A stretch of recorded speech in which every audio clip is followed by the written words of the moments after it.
regular monthly meeting of the Stratford Town Council. I guess before we start, just want to say it's with heavy hearts that we all gather tonight. We're really missing one of the key members of our team and our family is Jeremy Crosby passed away, and we're really feeling the pain from that. And I know that you know, his family, his work family, and everyone around this table really is deeply feels a deep sense of loss, and we're going to miss him forever. And the legacy that he'll have for this town is just incredible. And I think the impact that he had on this town will go on forever. The things he's built, the legacy he's left is really something that the time will not erode, and his memory is really going to be held in high regard with me, and I know with all of us. So I just want to extend my condolences to his family and to his friends and to everyone around this table and everyone that's affected by his loss, because it's not only a loss for Stratford, it's a loss obviously for the first and foremost for his family, but also for the whole island, because I think he was one of the leaders in terms of CAOs, and he really brought a lot to the table. In the meantime, I guess to carry on, we're going to ask Jeremy Pierce, who's been the deputy CAO for a number of years. We're going to ask him to step into the role of CAO on an interim basis to carry on the files and everything that Jeremy Crosby was working on. We're getting a spreadsheet put together. Our spreadsheet has been put together with all the projects and et cetera, everything that Jeremy Crosby was working on. And I guess for the interim, it's sort of like management by committee, so we'll be carrying on with each director will be carrying their files that Jeremy was leading on as well. So,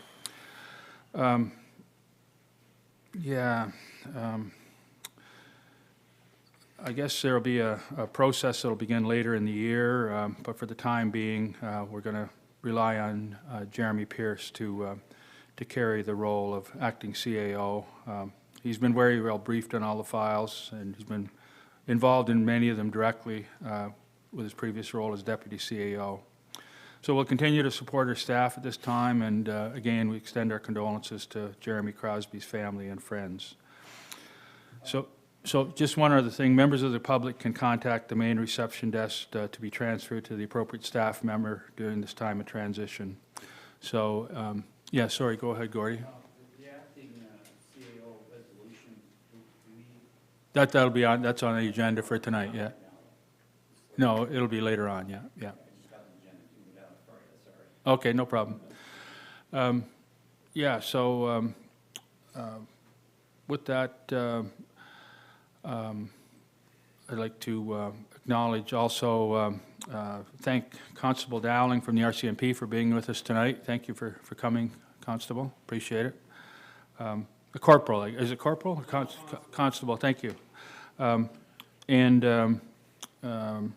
guess in the land acknowledgement, we acknowledge the land upon which we gather is the unceded territory of the Mi'kmaq, and we pay our respects to the Indigenous Mi'kmaq people of this territory, past, present, and future.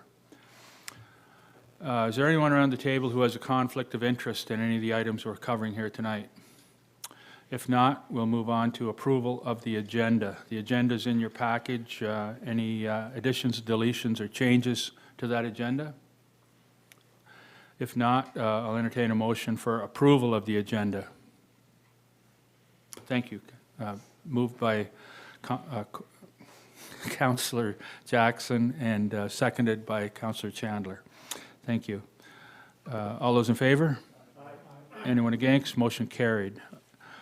We'll now move on to the minutes of our regular monthly meeting, which was held in the 11th of February.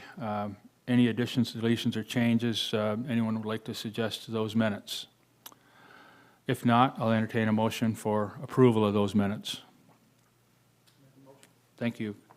Moved by Deputy Mayor Gallant, seconded by Councillor Cox. All those in favor? Anyone against? Motion carried. Any business arising from those minutes that we won't be covering here tonight? Okay, we'll move on to no presentations from the floor. My report is in your package. Yeah, there's a number of items. Any questions or comments on my report that's in your package? If not, we'll ask Jeremy Pierce to provide the report for Acting Chief Administrative Officer.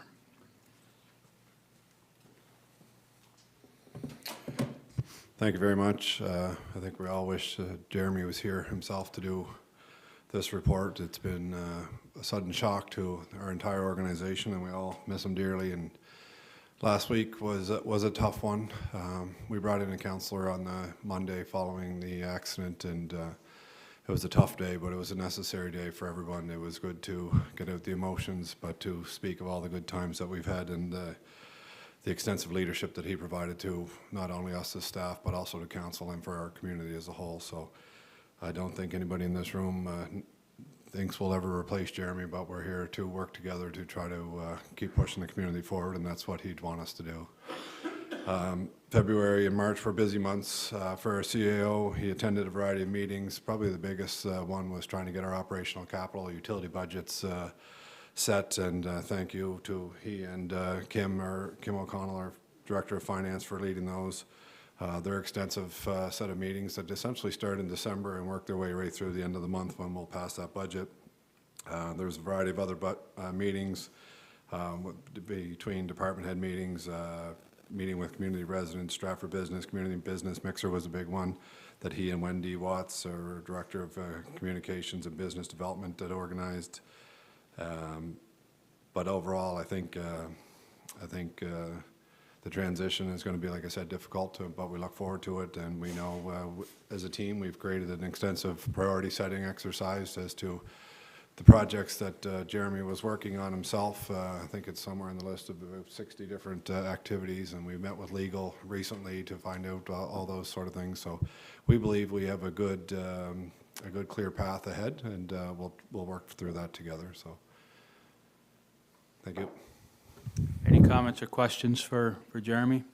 I just want to commend Jeremy Pierce and the entire staff for all the leadership and resilience and the strength that they showed to move forward with what the business that needed to get done, and with all the caring and really things designed to help people get through this difficult period. So I really think that was well done, and I really appreciate everything that was done to both honor the memory of Jeremy Crosby and show respect for him, but also to really keep the business of the town moving forward. So thank you all for that.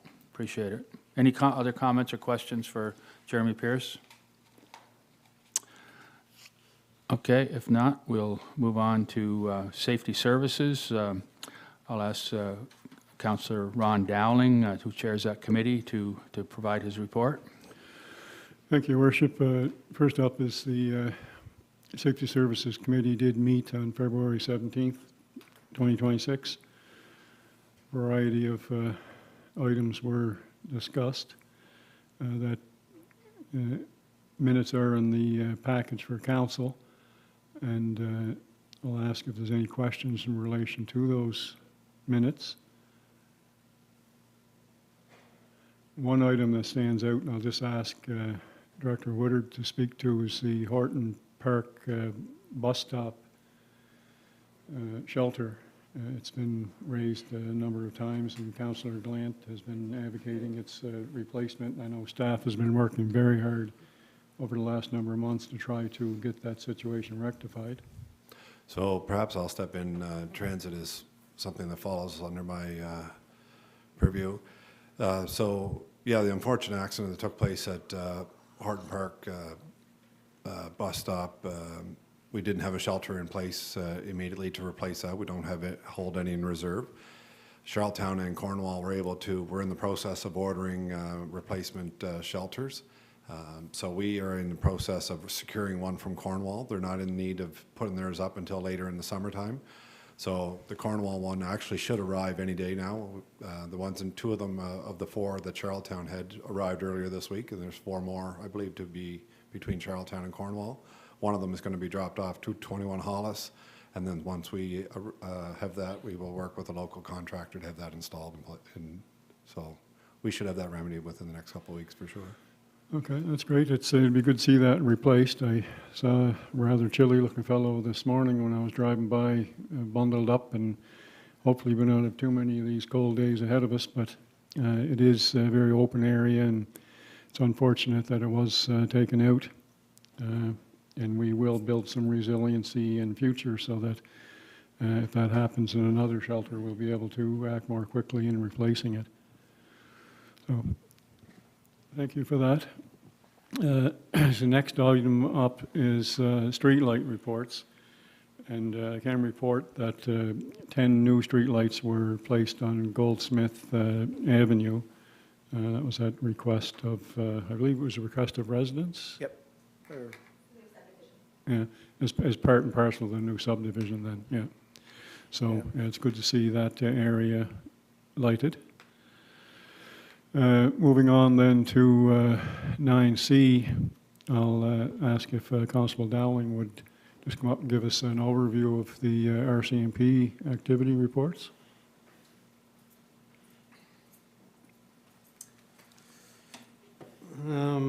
For everyone that doesn't know me, I'm Constable Dowling, or everybody can call me Anthony. Thanks for having me, and my condolences to everybody here and Jeremy's family there. I know it must have been tough to go through, and those things are never fun. Again, thanks for having me. I'll go through some of the stats that were provided to me here. So during the month of February, Stratford RCMP responded to 342 occurrences, with 331 of those still under investigation or that were founded. These are slightly higher than our last February stats of 2025 and of January of 2026, which was about 332 occurrences, so slightly up, but right around there. Within those occurrences, or on top of those occurrences, we had 237 occurrences related to traffic, making up for over 71 of our monthly occurrences here in Stratford. We issued 86 summary offense tickets and 118 warnings to drivers. We had 6 impaired driving occurrences, charging 1 driver for impaired over the legal limit of alcohol, and 1 driver refusing to provide a sample of breath roadside. So they'll be charged with refusal, and then an open drug file, cannabis. So still awaiting those results to come back, and that's still under investigation. We had 8 theft files in February. 5 of those were related to failure to pay at the pumps, the gas stations, and the rest were unfounded. We did 46 step files, our selective traffic enforcement. The majority of those were around the schools and Bunbury Road. Also Glen Stewart Drive. Some of the community involvement police initiatives, members attended a local business at the request to provide a safety talk. I'm not sure what that business was, but it's in the notes here, so. Very nice. Any questions or anything regarding anything ongoing this month? I know these are stats from February, but. I got a quick question. Yeah. Constable Dowling. Nice to see you in Stratford here, looking after us after 3 years I looked after you at Colonel Gray, trying to get you to class, so it's kind of nice to turn the corner on that. No, Constable Dowling was a good student. Just a question there, 300 and some, that's like 10, obviously it's, my math's not great, but it's over 10 incidents a day, which is, for some of us, you wouldn't think it'd be that much, but there's a lot of stuff happening, especially, now, it will be as the weather gets nicer, Yeah. But I want to condemn, I want to just say thank you very much for, I noticed on St. Paddy's Day last night, I was coming home from a hockey game, my son was playing in Kensington, and or Rusco, sorry, and was coming home, and one of your police cars was parked by Burger King there, just keeping an eye on people. Yep. Come through the lights and come by the roundabouts, and just, I thought that presence alone was excellent to see, especially on St. Paddy's Day. Yeah.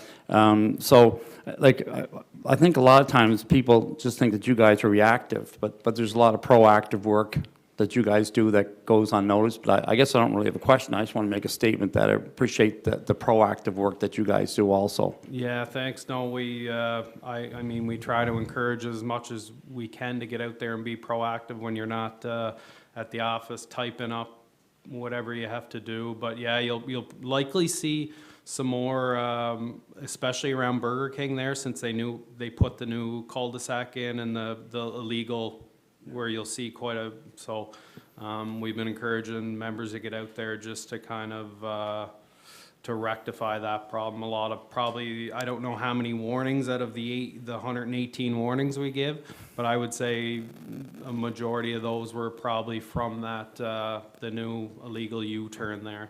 I've seen people myself do that. Yeah. And what would be the fine for that if someone did get charged for that?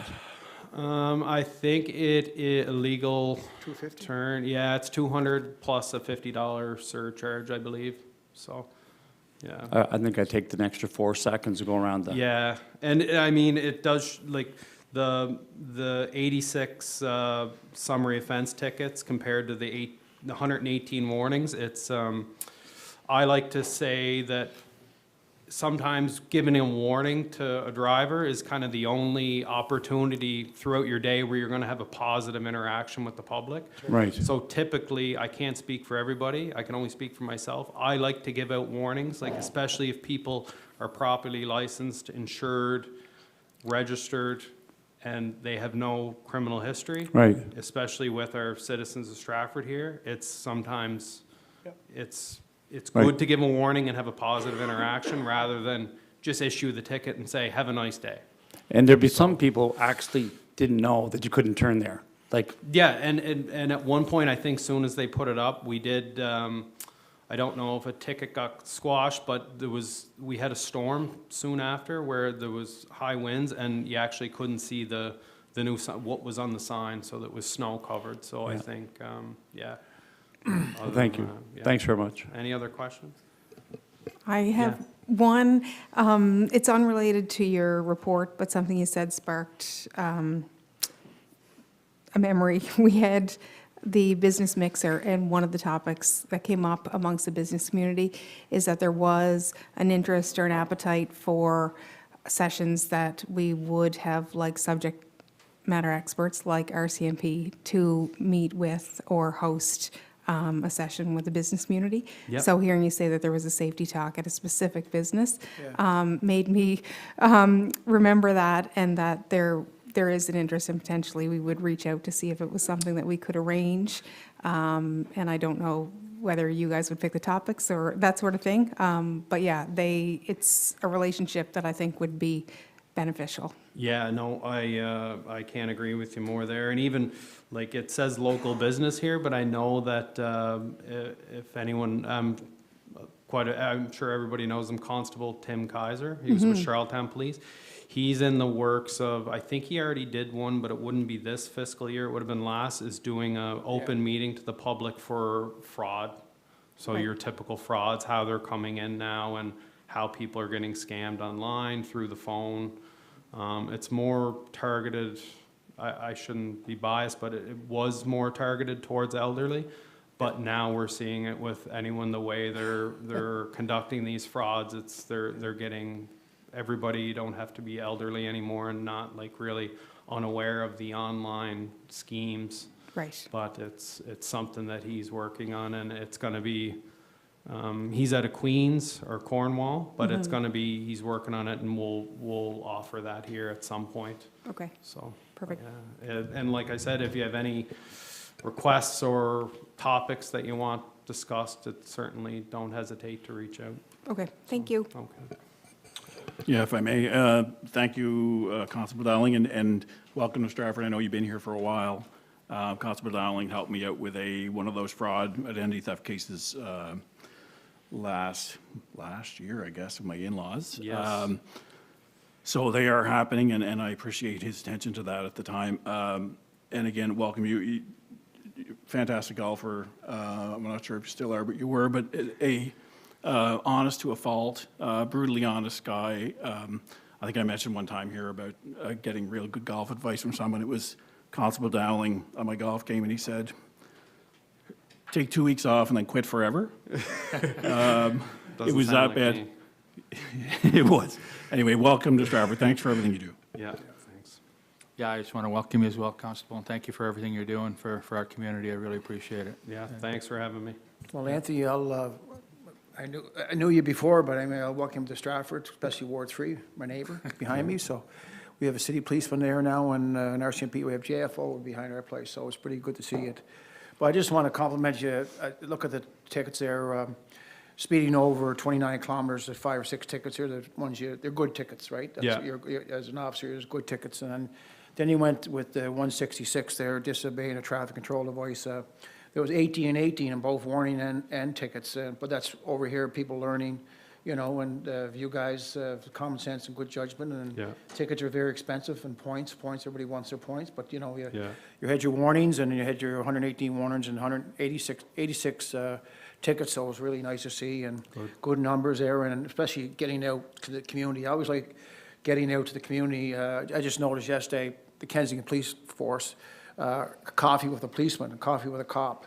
It'd be Yeah. nice to maybe look down the road, something like that, because of any young person don't want to be a policeman, Yeah. go through that field or something. And I was talking to your corporal, Painter? yeah, Painter, Yeah.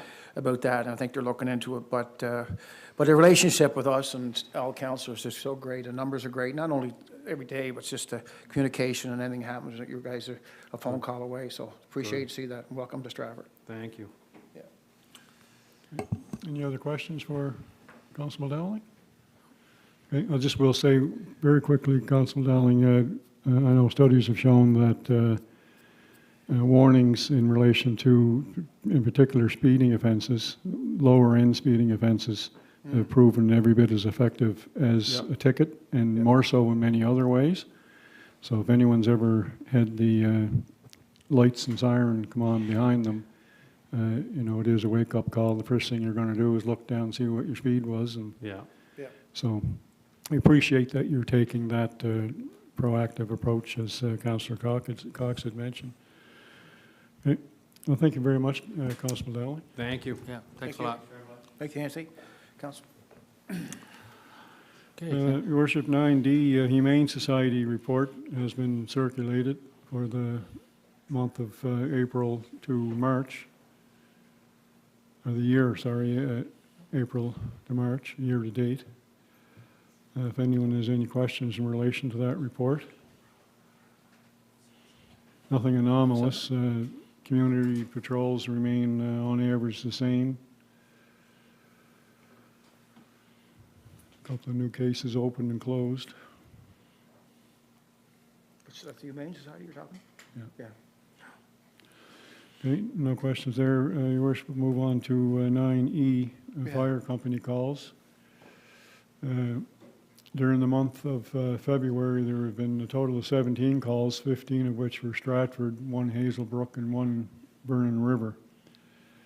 So are there any questions in relation to the fire company report? No, I just saw last night an email that they're practicing over here at Town Hall. Was that the new ladder truck? Yeah, I Yeah. believe Okay. so. They were practicing high story maneuvers, something Yeah. that they really have to gain a particular expertise in. We do have some high buildings, and Yeah. That's gonna nice to be see. even more relevant down the road with our higher buildings and further development, but I believe it was the new ladder truck they were using. Yeah, I got a call from the chair of the fire company, Dave Swan, yesterday, and he mentioned he wanted all the councilors to know that, and all staff to know that the ladder truck has arrived and it's been fitted up and it's now in use, yeah. Yeah. Yeah. Saw a picture of it, it's pretty sharp looking rig, and I guess all shiny and new, it's Yeah. ought to be, but But I'd like to compliment them, the staff, the board, and everybody else, everything coming together there Yeah. and working, and, I mean, they could have got a more expensive fire truck, and they didn't get it, like, they got a real good deal, I guess, a deal with, you know, and Yep. cut millions and millions of dollars, saved taxpayers in Stratford, so it was really nice to see that, how they Yeah. took care of it, right? yeah, there are varying, models that range in price anywhere from 4.5 million and beyond to 1.5 million American. And the board and the chief in particular are very prudent with any expenditure. And the chief in particular and the deputy chief really worked hard in order to secure the best machine for the best value for the community. And it's been a long time coming, and it was a difficult decision because you're always wanting to not engage in large expenditures as an organization such as a fire company, but the necessity was there, and you can kick the can down the road, but you're not doing anyone any favors in the long run by passing it on to future councils and future fire companies. So that the tough decision was made to go ahead, and Chief McCormick found the right product at the right price, and Yep. worked hard to secure various measures of funding. So, yeah, it was a major project, and it'll be of benefit to Stratford and the area for a very long time to come. Yep, very nice to see. Okay, any questions in relation to the fire company report? Well, that concludes my report, Your Worship. I just want to echo your comments in relation to passing of our former CAO, Jeremy Crosby, and I offer again condolences to his family, his friends, his colleagues, mayor and council, and the residents of Stratford.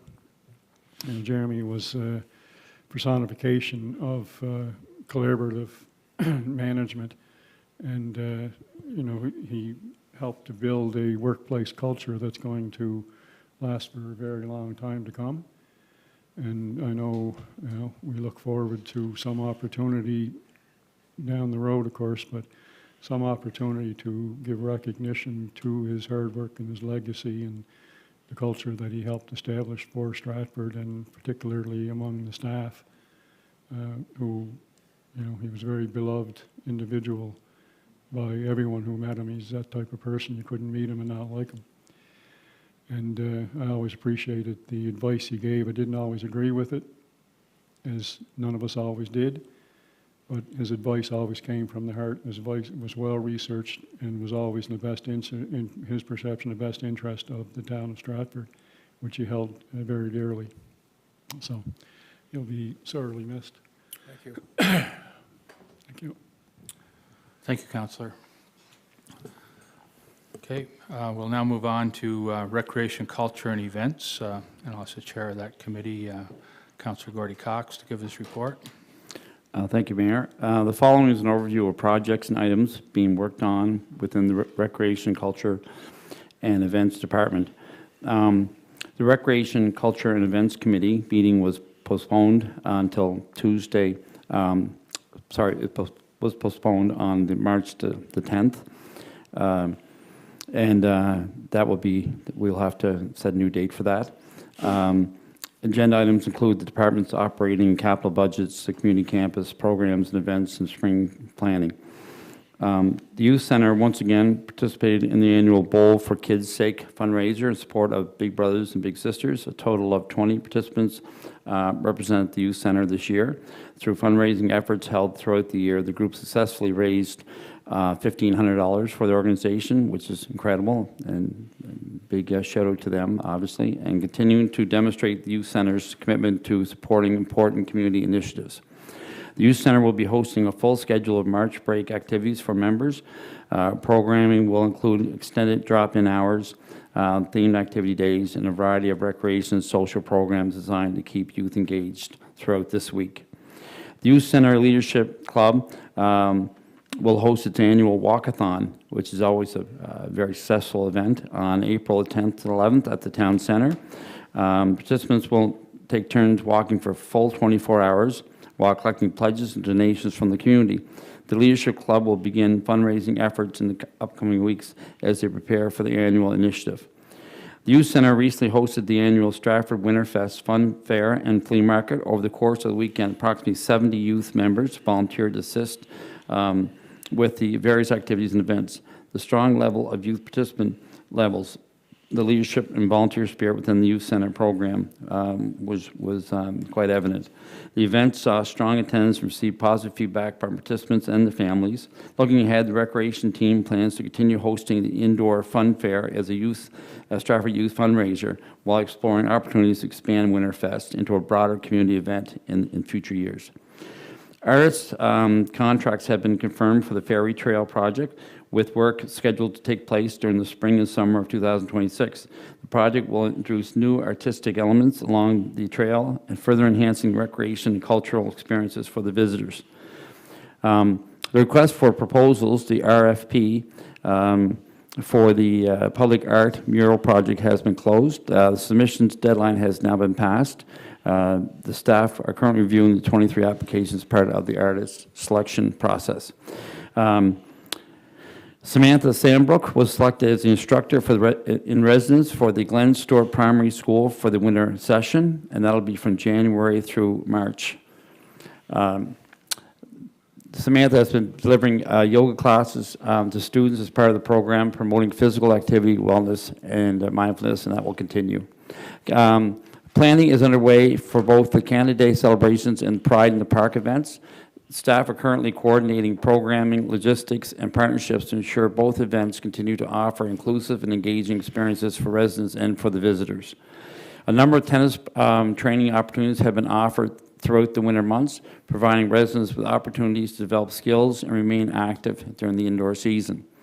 Community pickleball programming continues to be very strong, with all sessions currently remaining full. A total of 40 participants are registered across 4 groups.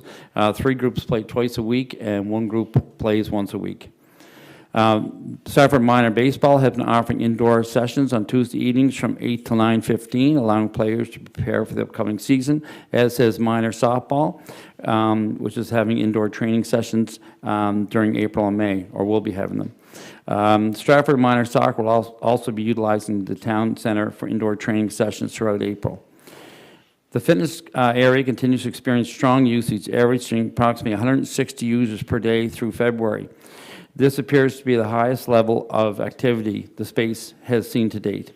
Increased usage is largely attributed to several adult and youth programs utilizing the facility for programming, including Talbot House, structured programming participants, Camp Genshep, and Francois Biot Youth Group. Overall, the facility has been consistently busy throughout the early months of 2026. Due to the recent warming weather and the fact that winter is starting to die down a bit, the outdoor rinks at Bunbury and Pondside Park are now closed. Both rinks are once again subject to fluctuating winter weather conditions throughout the season. However, when colder temperatures cooperated, both these rinks saw strong community use. Also, if I can make a note, I'd like to personally thank the Moore family, who are just off the Stratford Road, obviously, and for allowing, once again, outdoor rinks on their pond. And no, officially, they're not officially a rink that we sort of talk about or sponsor or encourage, but that rink's been running for a lot of years. Is that the one they call the Gordy Cox ring? Yeah. Well, this was my 32nd year, but it was 30, how many years, Gordon? yeah. Well, you know what though? It was it saved me from going to the gym, so it was a good thing, right across the street, so. Oh, that's great. But my neighbor across, behind me, who's in his late 70s, he told me stories when he was skating and playing out there when he was 3 years old. So, Great that memories. rink's been part of Stratford for an awful long time, and I don't know if we ever formally thanked the Moore family for allowing people in our community, sanctioned or not, to use that pond. And I think that's a real hat for them. So I want to thank them for that personally. Anyway, besides that, I echo what's been said about Jeremy, and I think we're all going to be saying a lot of the same things. It's just a really tough thing to kind of get a grasp of. But we all have our moments, I guess. But you know, he'll be truly missed, and he was such a great person. And you know, the community campus will continue onward. And to me personally, I'm always going to find an empty chair in this room, as in also with the council, and I'm going to see Jeremy in that chair. Thank you. Councillor. Thank you.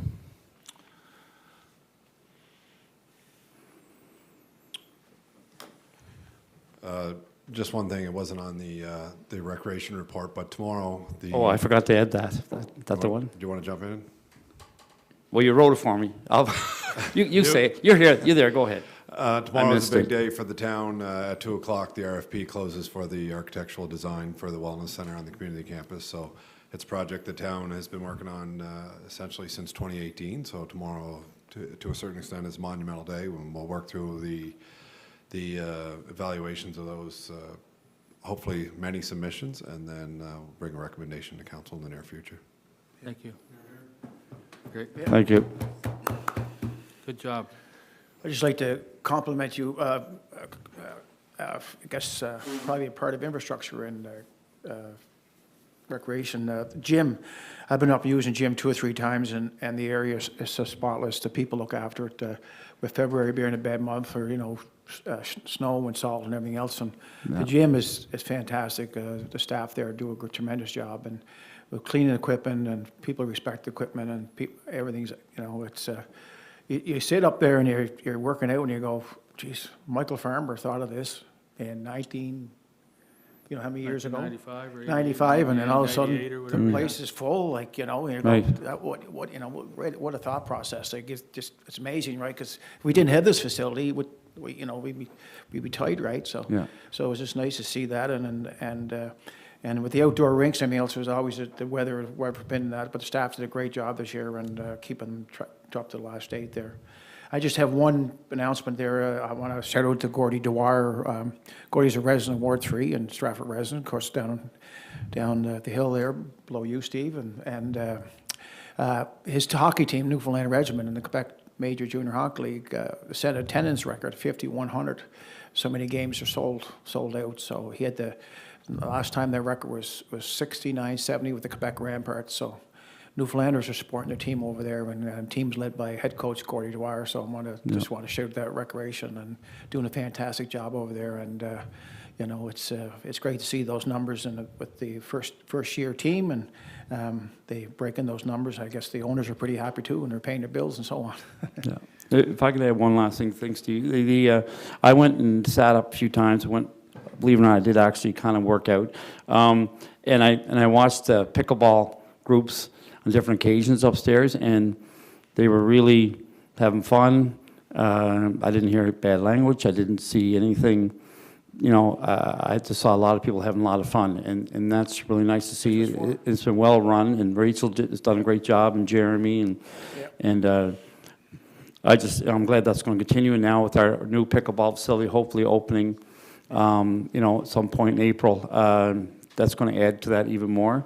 I'm going to add one other thing too. Our rinks that we have here at Bunbury Rink and Pondside and even Moore's Rink, I remember, you know, there was teams that couldn't get on down in Pownell to practice, and they asked if they could come on Pondside. They asked if they come on Moore's Pond, and teams came out and actually practiced on the outdoor rinks because they couldn't get a practice in down in Pownell. So when we eventually get our rink here in Stratford, that just shows you the need that is necessary here in Stratford, and it's going to be great when that comes to fruition at some point here. So that's my part. Thank you, Councillor. Just further to, in terms of recognition, I think it should be pointed out too, congratulations to the Gallant family, Brett Gallant and Peter Gallant. And Oh, yeah. Brett Gallant won the gold medal. He grew up Yeah. here in Stratford. That's true, He yeah. was, Hurry, it hurry, wasn't that hurry. long ago, he was a starter down at Fox Meadow, and he's, Yeah. I coached his brother in hockey, and he's, Yeah. it's a great Stratford family. Unfortunately, they moved to Charlottetown, but Yeah. I think we can put a claim in on his, on his being a native here for a good part of his life. Yeah. Oh, yeah, Peter and his His wife. childhood anyway, and up till he was probably 18 or 19, I guess, yeah. Okay, thank you for your report, Councillor. We'll now move on to Finance and Technology. I want to commend Councillor Jody Jackson for his leadership in terms of our 26-27 budget and all the work that's gone into that, so, and to the staff. So I'll turn it over to you, Councillor. Thank you. Thank you, Worship. And before I get started again, similar comments around Jeremy. Just incredible loss, and he knew everything. You could stump him on anything, and he always had, like everyone said, the answer, the right answer, the one that was best for the town, for the staff, for all of us at heart. His instincts were fantastic. Even, and again, we may have not agreed at the time, but holy smokes, it's unfortunate to see such a young man gone. But again, I echo what Councillor Dowling's saying. Hopefully we can remember his incredible contribution to the community here at some point. Just, yeah, devastating loss for everyone. So all the best to the staff, and hope that they do take the time they need to process this, and the family and everyone. Is just incredibly tough. So just on the finance report, and thank you, Worship, for the kind words. So staff working on the budget files for 26-27. Department managers and council met over the month of February, and I do want to send my thanks to the rest of council. I missed the first 2 meetings of the budget with some family stuff, so I do thank them for, and Kim and everyone for leading the charge on that. Draft budget meeting for residents was presented on March 5th. The deadline for the feedback was Monday of this week. Planning, infrastructure, and finance staff met to review rezoning applications to ensure that information regarding change in density for a lot passed on to infrastructure and finance to ensure proper billing. Kim and Crystal met with the fire department to review their financials. They attended a training session on Microsoft Teams, and finance staff attended a meeting with Neela to get guidance on records management with the new computerized system. And for any of us, records management is one of the things under my watch at my regular job, and I know it doesn't sound like it's exciting, and Neela, God love you for doing that, but it is vitally important work. So Kim attended a meeting with Canoe procurement with some others, and FPIM and group insurance offered by Canoe. It's wonderful to see the town embracing the joint procurement opportunities there. ISIP claims have been submitted to the province. Rec and finance staff are reviewing the financials for the community campus, and staff are again busy with day-to-day items. So that's the report. If there's any questions, let me know, but we'll also just kind of highlight the financial statements for February. So again, a healthy position right now at this point in the year, with 1 month left. We're halfway through it now. Yeah, so if there's any questions on that. Just a quick question. Sure. Prefaced by a comment. I want to congratulate yourself and staff on the tremendous job that you did in putting the budget together. It's no easy task. And fortunately, we have Kim O'Connell at the helm of it all, and we're in very good hands in that regard. What might the next step be, and what time frame might that take place in relation to the public consultation and review of the budget and for council, and then the finalization? I just noticed it wasn't on the finance report. So the plan is that we will be passing the budget next week at a special council meeting. We have a meeting tomorrow with the finance committee to go through all the different budgets and hopefully get a recommendation on the budget. And we're hoping to have a special council meeting on, is it March the 25th, your committee of the whole, at 4 p.m. I will just make note that the results of the public consultation process were distributed to council for our review prior to that meeting. Yeah, sorry, did Wendy send you guys the email today Yeah. with the survey Yep. results? Yeah, okay. So, great, thank you. Yeah. With that is my report, Your Worship. No. Oh, thank you very much, Councillor. I could, okay, Steve, go ahead. Oh, go ahead, sorry. Yeah, I'll just comment on the budget. We're following the plan there, like with the 2-cent tax increase. We said that 3 years ago. We're looking at the 6 cents, and with the wellness center and stuff that go, like moving forward, like as Ronnie, Councillor Dowland says, and Jody, we're not kicking the ball down the road here. We're moving forward with things, and first of all, the purchase of land and moving everything on the campus and so on, and with the water rates not going up and so on, and our taxes are still 51 cents. They're 20, 25 cents cheaper in Charlottetown, probably 26, 27 cheaper in Summerside. We're our community, we're falling behind, our community's behind those Charlottetown and Summerside. So everything's carefully done and talked about, and then we make those nice decisions. And on council this term, I know with some of these decisions are tough sometimes, but I think the residents support us, the way we see things being structured in the town of Stratford. Thank you, Councillor. Any other comments or questions? Okay, thanks for your report, Councillor. Now we'll move on to Planning, Development, and Heritage. And the chair of that committee, Councillor Jeff McDonald, is not with us tonight. So I'm going to ask the vice chair of that committee, Councillor Ron Dowling, to provide the Planning, Development, and Heritage report. Thank you, Your Worship. The Planning, Development, and Heritage Committee did meet on March 2nd, 2026. The unapproved minutes for that meeting have been circulated, and I or staff will address any issues or questions that council may have in relation to those minutes. There are some resolutions, Your Worship, that will be stemming from the minutes and a little later in my report. These are two-way, yeah. Okay. Hearing no questions, then I'll move on to the building permit summary. And again, if there's any questions in relation to the summary, we can address those. Don't we usually have a second document, or that one's different, where it shows the year over year?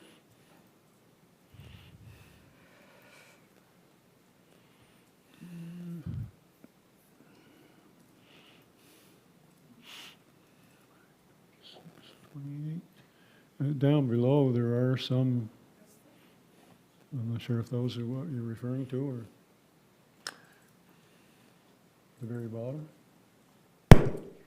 The permit type summary is the one that's missing. You're right, Jill. We can update it and make sure it's available or circulated in the meantime. Yes, and I wasn't sure what it was called. I just feel that sometimes in the past, there's like, I'll go and look at like as a month, you know what I mean, a comparison. Yes, Obviously, there's not a absolutely. lot to compare in this particular moment. But yes, that'd be great. Thank you.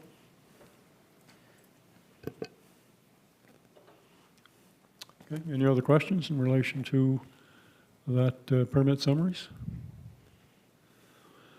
Your Worship, move on to 12C.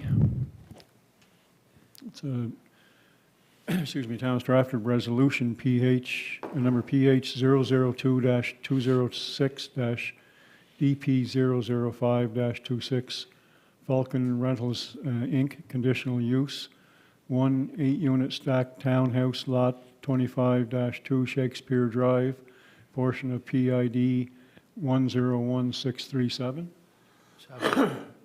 6377, yeah. PID 1016377. Yep. Moved by myself, whereas an application has been received from Falcon Rentals, Inc., care of Will Safaris, for a conditional use to construct an 8-unit stacked townhouse on lot 25-2 Shakespeare Drive, being a portion of PID 1016377 within the town center mixed-use TCMU zone. Whereas pursuant to section 11.3.3 of the Town of Stratford Zoning and Development Bylaw number 45, prior to the issuance of the development permit for a conditional use, council must ensure that property owners are directly, says about, I'm assuming it's supposed to be about, so I'll move to correct that. The subject property are notified in writing and asked to provide their comments. Whereas on February 18th, 2016, notification letters were sent via email to the abutting property owners seeking comments on the proposed conditional use. The deadline for comments was 12 p.m. noon on February 26, 2026, whereas one letter in support of the conditional use was received before the deadline. Be it resolved that an application received from Falcon Rentals, Inc., care of Will Safaris, of conditional use to construct an 8-unit stacked townhouse on lot 25-2 Shakespeare Drive, being a portion of PID 1016377 within the town center mixed use TCMU zone in accordance with the following conditions. 1, the development shall be in accordance with the site plan prepared by Spitfire Architectural Designs, Company Sheet A0-1, flight number 4664A, dated February 13, 2026. That a development agreement be executed between the town and the applicant, subject to such terms and conditions as council deems necessary. That a shared access parking lot agreement be executed between the property owners of lots 25-2, 25-3, and 25-4 and registered to each property. 4, a detailed servicing plan must be submitted for approval to the Stratford Utility Corporation, and all capital contributions paid prior to the permit being issued.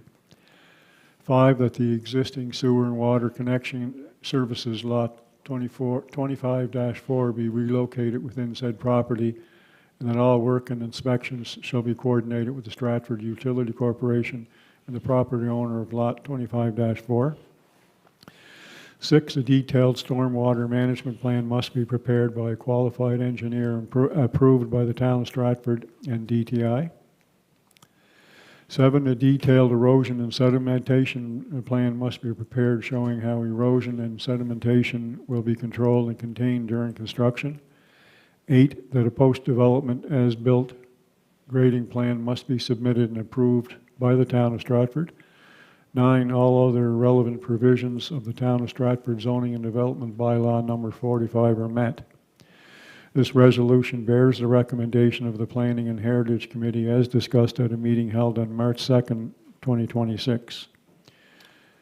Okay, thank you. Do we have a seconder? Thank you. Councillor Chandler, thank you. Okay, and just prior Discussion. prior to the vote, Your Worship, staff may want to make comments in relation to where that property in particular was located in accordance with the map. Sarah. And also, I think we could speak to the parking arrangements that were modified through discussions between town staff and the developer, which I think greatly enhanced this project from a residential and abutting residential perspective. Absolutely. So Jeremy, if I can get you to go to the property map, just so we all know where we're talking about. There's 2 applications as part of this. Well, we have 2 separate resolutions for 2 separate applications. They do kind of work in conjunction with each other, though. The first one is for lot 25-2, shown in orange, and the second one is for lot 25-3, shown in blue. So these lots are located right in front of the Cornerstone Church property on Shakespeare Drive. They're just across from some existing semi-detached buildings here. And Jeremy, if I could get you to go to the site plan. This is the proposed site plan for the development. So we have Shakespeare Drive up at the top. To the left is the existing access to the church property. And so they are two 8-unit stacked townhouses proposed along here. And so we've worked with the developer to develop the site plan. And it includes a one-way entrance off of Shakespeare Drive and parking in the rear. And then the exit access is off of the existing church access. This does a couple of things. It reduces the amount of driveways off onto Shakespeare Drive, so it does kind of make the street safer in terms of the volume of traffic that we do expect here once the core develops. The second is that it creates a safer access for the pedestrians too, because there is an active transportation path there. And then the last thing it does is it shields the parking and the waste area from the street view, which is pretty appealing in terms of a core adjacent area. So that is the parking configuration. There's a nice common space in between the two buildings here. And they have pedestrian access to the AT path, which is part of the core area design standards, which this area is part of. It does meet all of the kind of site plan conformance in terms of lot standards. The funny thing about this application, I guess, is it is a conditional use, but it's a conditional use because it's less intense than what we expect to see in the area. In these particular lots, we were expecting to see more of like mixed use or standalone commercial development. Apartments with commercial on the first floor is as of right in this zone, and it's kind of what we expect. And so whenever we look at a conditional use, we're looking for the compatibility of the surrounding uses, and if there's any conditions that need to be added in order to kind of mitigate those non-compatibility. So if I can get you to go back to the property map, Jeremy. I did add the zone overlay on this just so that we can look at the abutting uses. So each zone is outlined in red. And so the proposed development is the TCMU zone right here. And then to the left, we have the urban core zone. So that's where we're going to expect to see kind of our larger mixed-use buildings with I think it's up to 12 stories. Keeping in mind the edges, though, whenever those amendments were gone through, the height is reduced along Shakespeare Drive to 15 meters. And so it makes it more compatible with the stacked townhouse development that we're expecting here. To the south is the town center institutional use.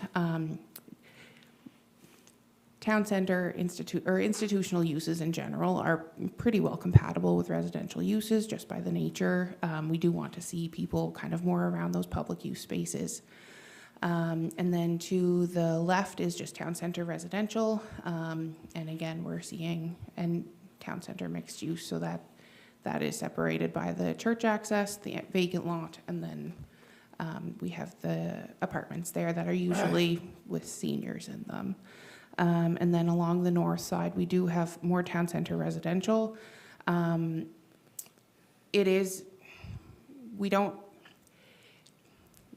town center residential is another one of those zones where we would expect to see more dense development.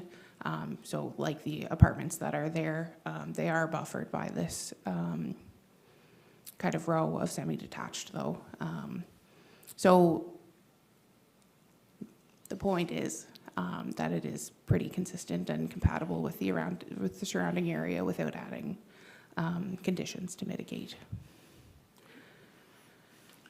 Okay, thank you for that, Sarah. I just wonder, could we bring up the last item in that stack under item C, the permitted uses? And I know you spoke about how this special permit is a little bit different because it's looking given the potential for what could be built as a matter of right, it seems as though this development is, we're having to go a little bit opposite what we're normally doing in, basically fitting something into an area that's less intrusive, arguably, than some permitted uses versus the other way around.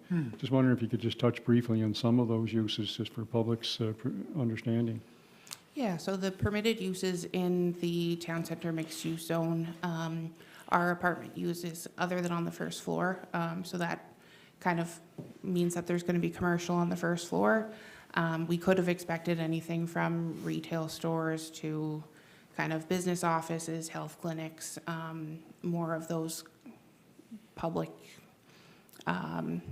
commercial spaces that are usually more intense and not as compatible with residential uses without having some type of separation. And so the conditional uses that you see there are anything from single dwellings to stacked townhouses or apartments without commercial. So this zone was really meant to kind of include commercial and more high-use residential. Okay, any questions for Sarah? I got one comment. Do you want to go first? Jill, were you going to ask a question? Okay.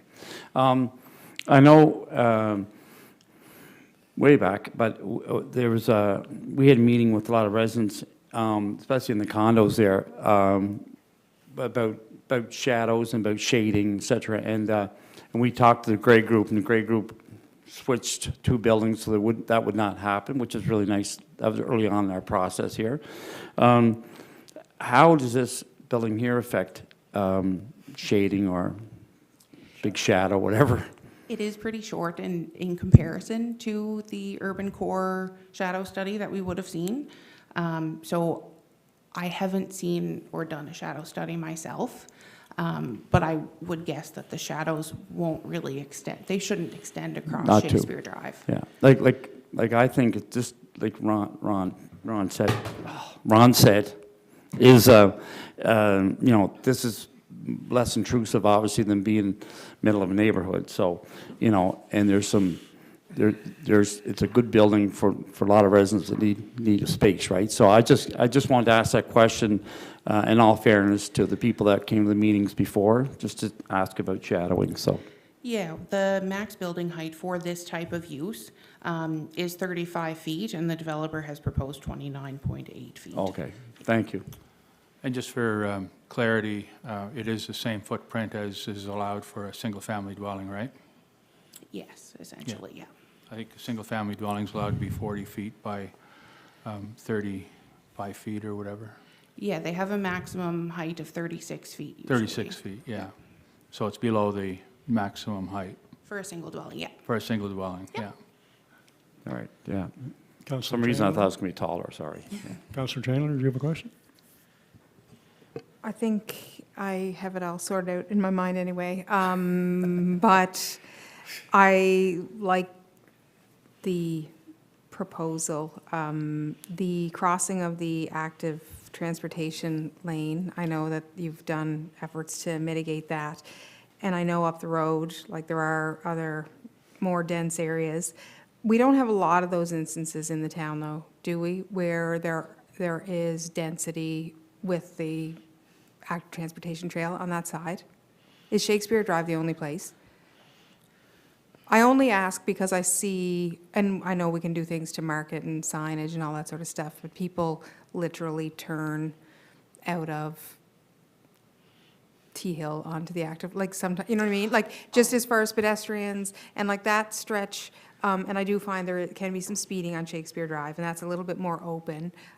So it's just like, just from a safety perspective with the cars crossing the active transportation area.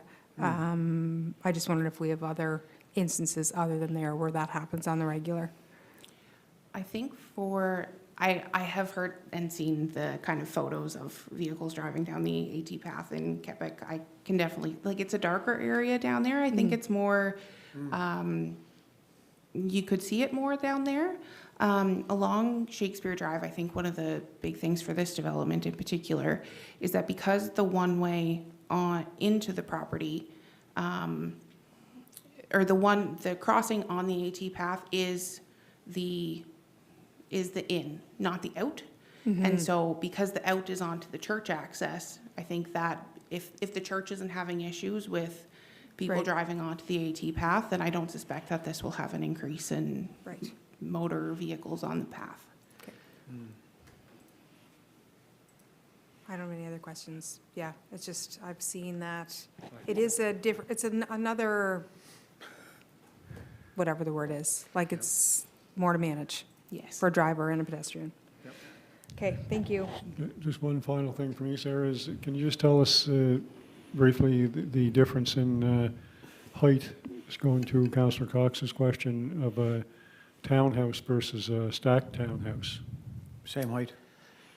Yeah, I don't have it, I don't have the bylaw right in front of me. I do believe that townhouses and stacked townhouses in this zone are considered under the same law requirements. So a regular townhouse would be maxed out at 35 feet, as well as a stacked townhouse. So from that perspective, there's no difference with a stacked and a regular, yeah. That's right. Any other questions or comments? No, sir, the exit and entrance, is one side entrance and the other side is an exit? That's the way the parking lots are going to be put together? Yes, the access off of Shakespeare Drive, Yeah. that will be an in only. Yeah. And then the access onto the existing church driveway will be the out. Yeah. I'd like to compliment you, the planning department, on this one. I mean, sometimes you guys suffer some criticism, but this is what it is. It's not intrusive. Transit, it's a stacked town housing, which are reasonable, $1,900, $1,900, I guess.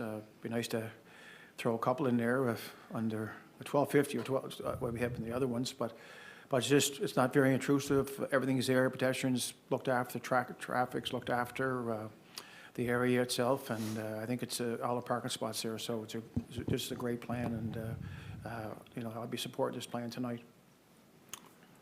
Sorry, go ahead. Any other comments or questions? If not, I'll call for the question. All those in favor? Aye. Anyone against? Motion carried. Do you have another resolution, Councillor? Second one, yeah. Your Worship. Two more, yeah. Town of Stratford Resolution number PH 003-2026-DP006-26, Falcon Rentals, Inc., conditional use, 1 8-unit stacked townhouse, lot 25-3 Shakespeare Drive, portion of PID 1016377. Moved by myself. Whereas an application has been received from Falcon Rentals, Inc., care of Will Safiris, for a conditional use to construct an 8-unit stacked townhouse on lot 25-3 Shakespeare Drive, being a portion of PID 1016377 within the town center mixed use TCMU zone. Whereas pursuant to section 11.3.3 of the Town of Stratford Zoning and Development Bylaw number 45, prior to the issuance of a development permit for conditional use, council shall ensure that the property owners that directly abut the subject property are notified in writing and asked to provide their comments. Let's make note, Your Worship, the about should be abut. Whereas on February 18th, 2026, notification letters were sent via email to the two abutting property owners seeking comments on their proposed conditional use. The deadline for comments was 12 p.m. noon on February 26, 2026. Whereas one letter in support of conditional use was received before the deadline. Be it resolved that an application received from Falcon Rentals, Inc., care of Will Safiris, for a conditional use to construct an 8-unit stacked townhouse on lot 25-3 Shakespeare Drive, being a portion of PID 1016377 within the town center mixed use TMCU zone, in accordance with the following conditions. 1, the development shall be in accordance with the site plan prepared by Spitfire Architecture Design, Inc., sheet A0-1, flight number 4664A, dated February 13, 2026. 2, that a development agreement be executed between the town and the applicant, subject to such terms and conditions as council deems necessary. 3, that a shared access parking lot agreement be executed between the property owners of lots 25-2, 25-3, and 25-4, and registered to each property. 4, a detailed servicing plan must be submitted for approval to the Stratford Utility Corporation, and all capital contributions paid prior to the permit being issued. 5, a detailed stormwater management plan must be prepared by a qualified engineer approved by both the town of Stratford and DTI. 6, a detailed erosion and sedimentation plan must be prepared showing how erosion and sedimentation will be controlled and contained during construction. 7, that a post-development as-built grading plan must be submitted and approved by the town of Stratford. 8, all other relevant provisions of the town of Stratford zoning and development bylaw number 45 are met. This resolution bears a recommendation of the Planning and Heritage Committee as discussed at a meeting held on March 2nd, 2026. Thank you. Do you have a seconder? Oh, thank you, Councillor Chandler. Okay, discussion. I guess it's covered under the previous discussion? Yeah, this next resolution is just for that lot in blue, for the same application, essentially. Okay. Any comments or questions before we call for the question? Okay, all those in favor? Aye. Anyone against? Motion carried.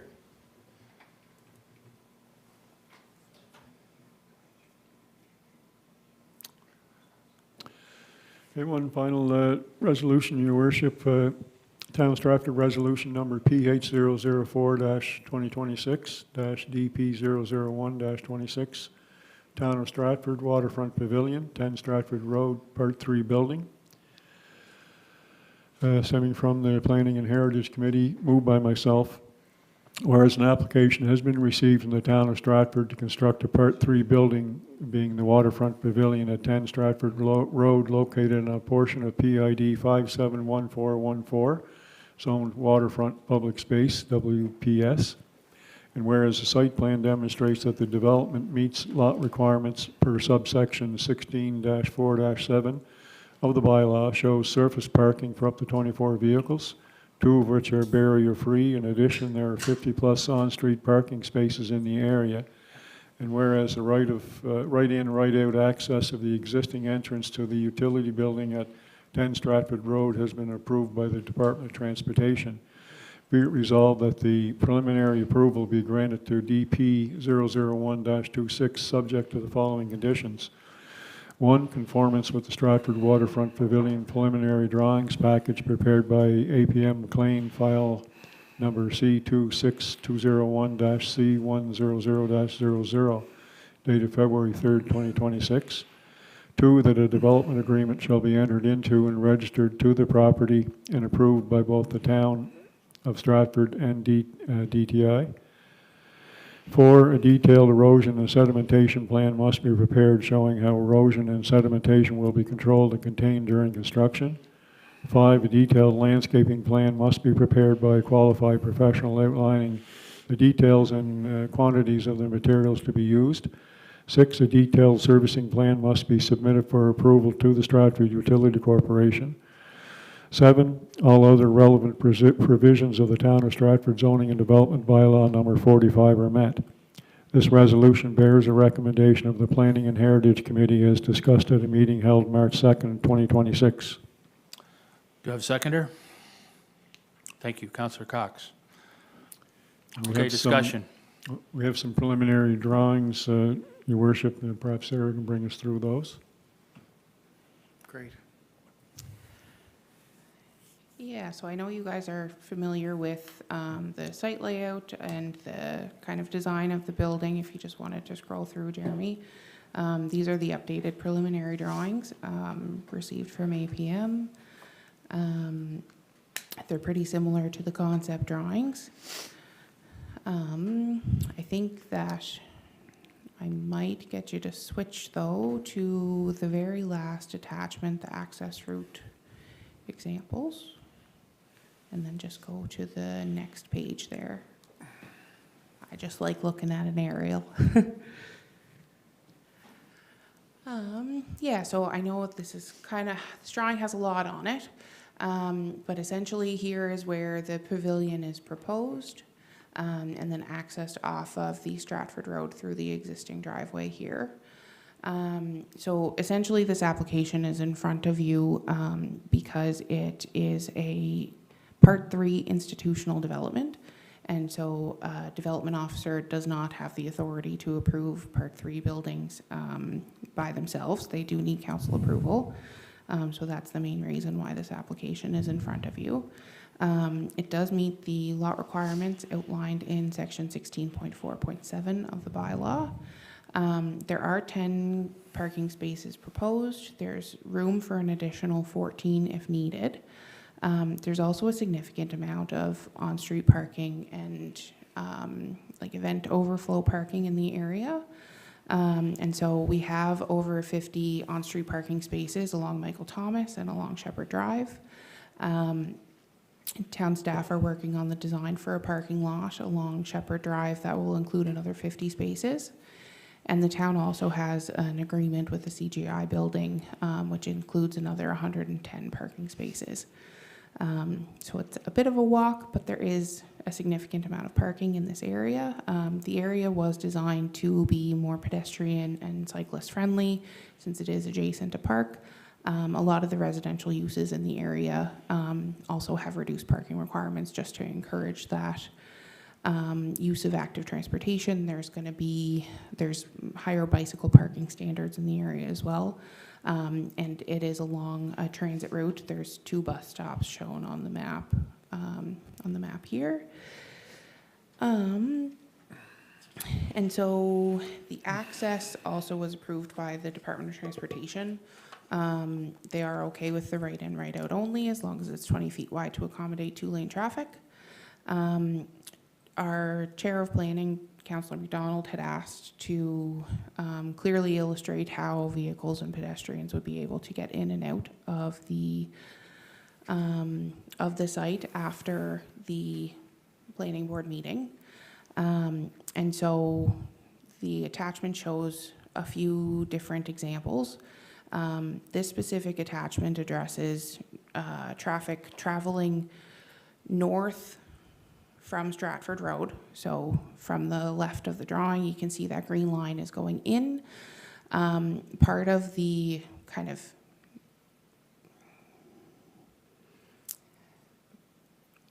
a bit of an obstacle, I guess, is what I'd call it, is that there's a median on Stratford Road now because of the roundabout. And so you can, to access the on-site parking anyway, the safe legal option would be to go across the highway and then turn around and then come back to the on-site parking.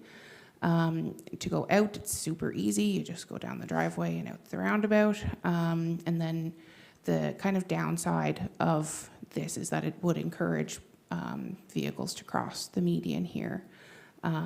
We can do the best we can with signage and that type of thing, but at the end of the day, it would be an RCMP enforcement issue, which from this meeting, I gather that they're already looking at this spot, so that's great. The next attachment, Jeremy, or if you can just scroll to the next page.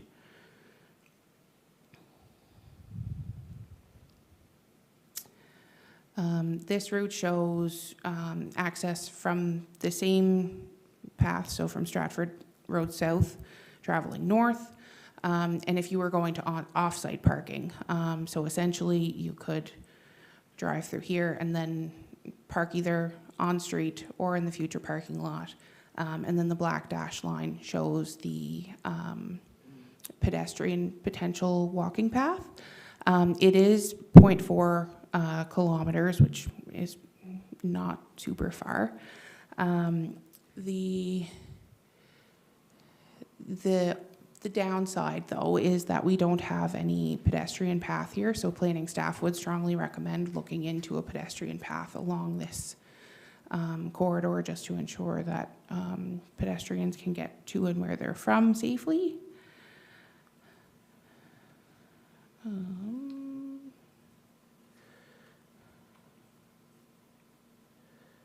And then the other thing that is kind of a something to note is that the temporary turnaround at the end of Michael Thomas is not intended for parking. I know I see vehicles kind of parked in there now. It's not a parking lot. It is meant for snow removal vehicles and snow removal, road maintenance, that kind of thing. So we would also recommend putting no parking signs around there, just so that if there is ever an event, that emergency vehicles can get in and out and it's nice and safe. And if you can go to the next page, Jeremy.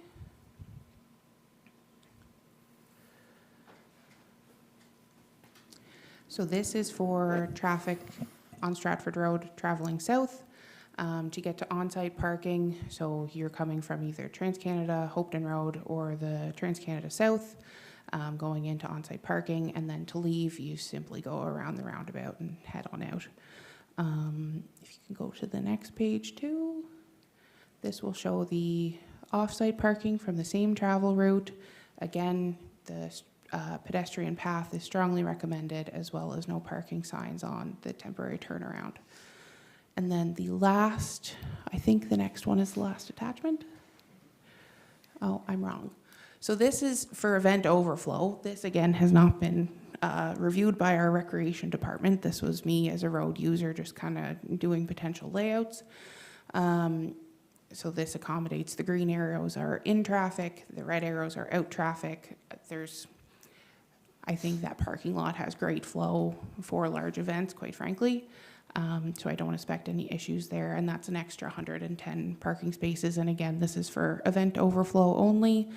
I believe the town has an agreement with the CGI building, so that's when we would be using that. And then the next page is the last one, and it shows our existing pedestrian routes. So everywhere in green is where there's a sidewalk or an active transportation path, and then the blue is that kind of mode trail. And so where the walking path was outlined in all of the earlier attachments is where we don't have a sidewalk. Considering this area is fairly underdeveloped and fairly new, so it is completely reasonable that the town wouldn't have a sidewalk there yet, but it's certainly something that we should be looking at in the future to make sure that everything is safe. So that's kind of the building in a nutshell.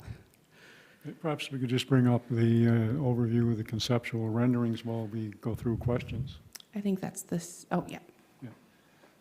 So just briefly, I agree 100%. We absolutely have to have a pedestrian walkway there. We do want to encourage people to use active transportation, whether it's bicycles along the side of the roadway or people walking along the pedestrian walkway in order to utilize this park. And looking at this building, it offers so much opportunity for the community for a wide variety of events and opportunities and special events. And I think back a few years ago, and I appreciate the vision of yourself, Your Worship, and the previous council and staff for developing this property from what it was to what it is now to what it will become, even beyond this portion of the project, because there's other phases that are involved. It's just a remarkable property now and will become more remarkable in the future. And so I appreciate that vision from the last council in order to resolve the problem that we had with the open sewage lagoon and the accompanying issues there, but also to have a site developed that is going to position us so well as a community going forward for decades and decades for community celebrations and gatherings. So any questions anyone has? I just had a comment just further to what you were saying there, Councillor. The fact of the matter is that the vision was that of Jeremy Crosby. He worked with the province to get those ponds, wastewater treatment areas moved, to be addressed. And originally the plan was to have our own small treatment unit there, but ultimately it was decided, basically we worked with the province to have it shipped to, the wastewater shipped to Charlottetown. Mm-hmm. But Jeremy Crosby was the lead person, the key person, the person that really was responsible for getting it done, and for working so hard to get this area completely turned around from a liability to a really positive thing for the town. So it was his hard work, his negotiating skills, his ability to form relationships and good relationships with people. That led to the result we're seeing here today. Absolutely. Any other comments or questions before we call the vote? I just concur with everybody. What a great location, sort of meeting hub for our town, with 60, 70 seats here in this building. The view, the view was unmeasurable.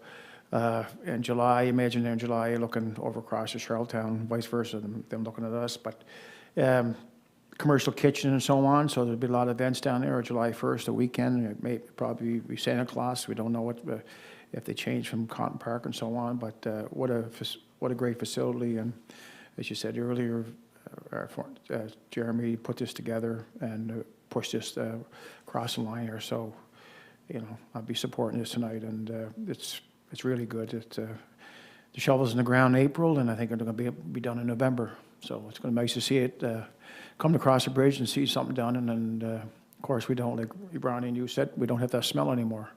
That smell was terrible. Like it's all the business around there, and you couldn't put a condo there. You couldn't put it was just terrible. So it was great that people like Jeremy had that vision. Thanks. Councillor Chandler. Just in regards to the location, Sarah, you said, like, is it for sure right there? In terms of the placement of the building? Yes. Yep. I love this concept, and I love, like, all the potential that it has.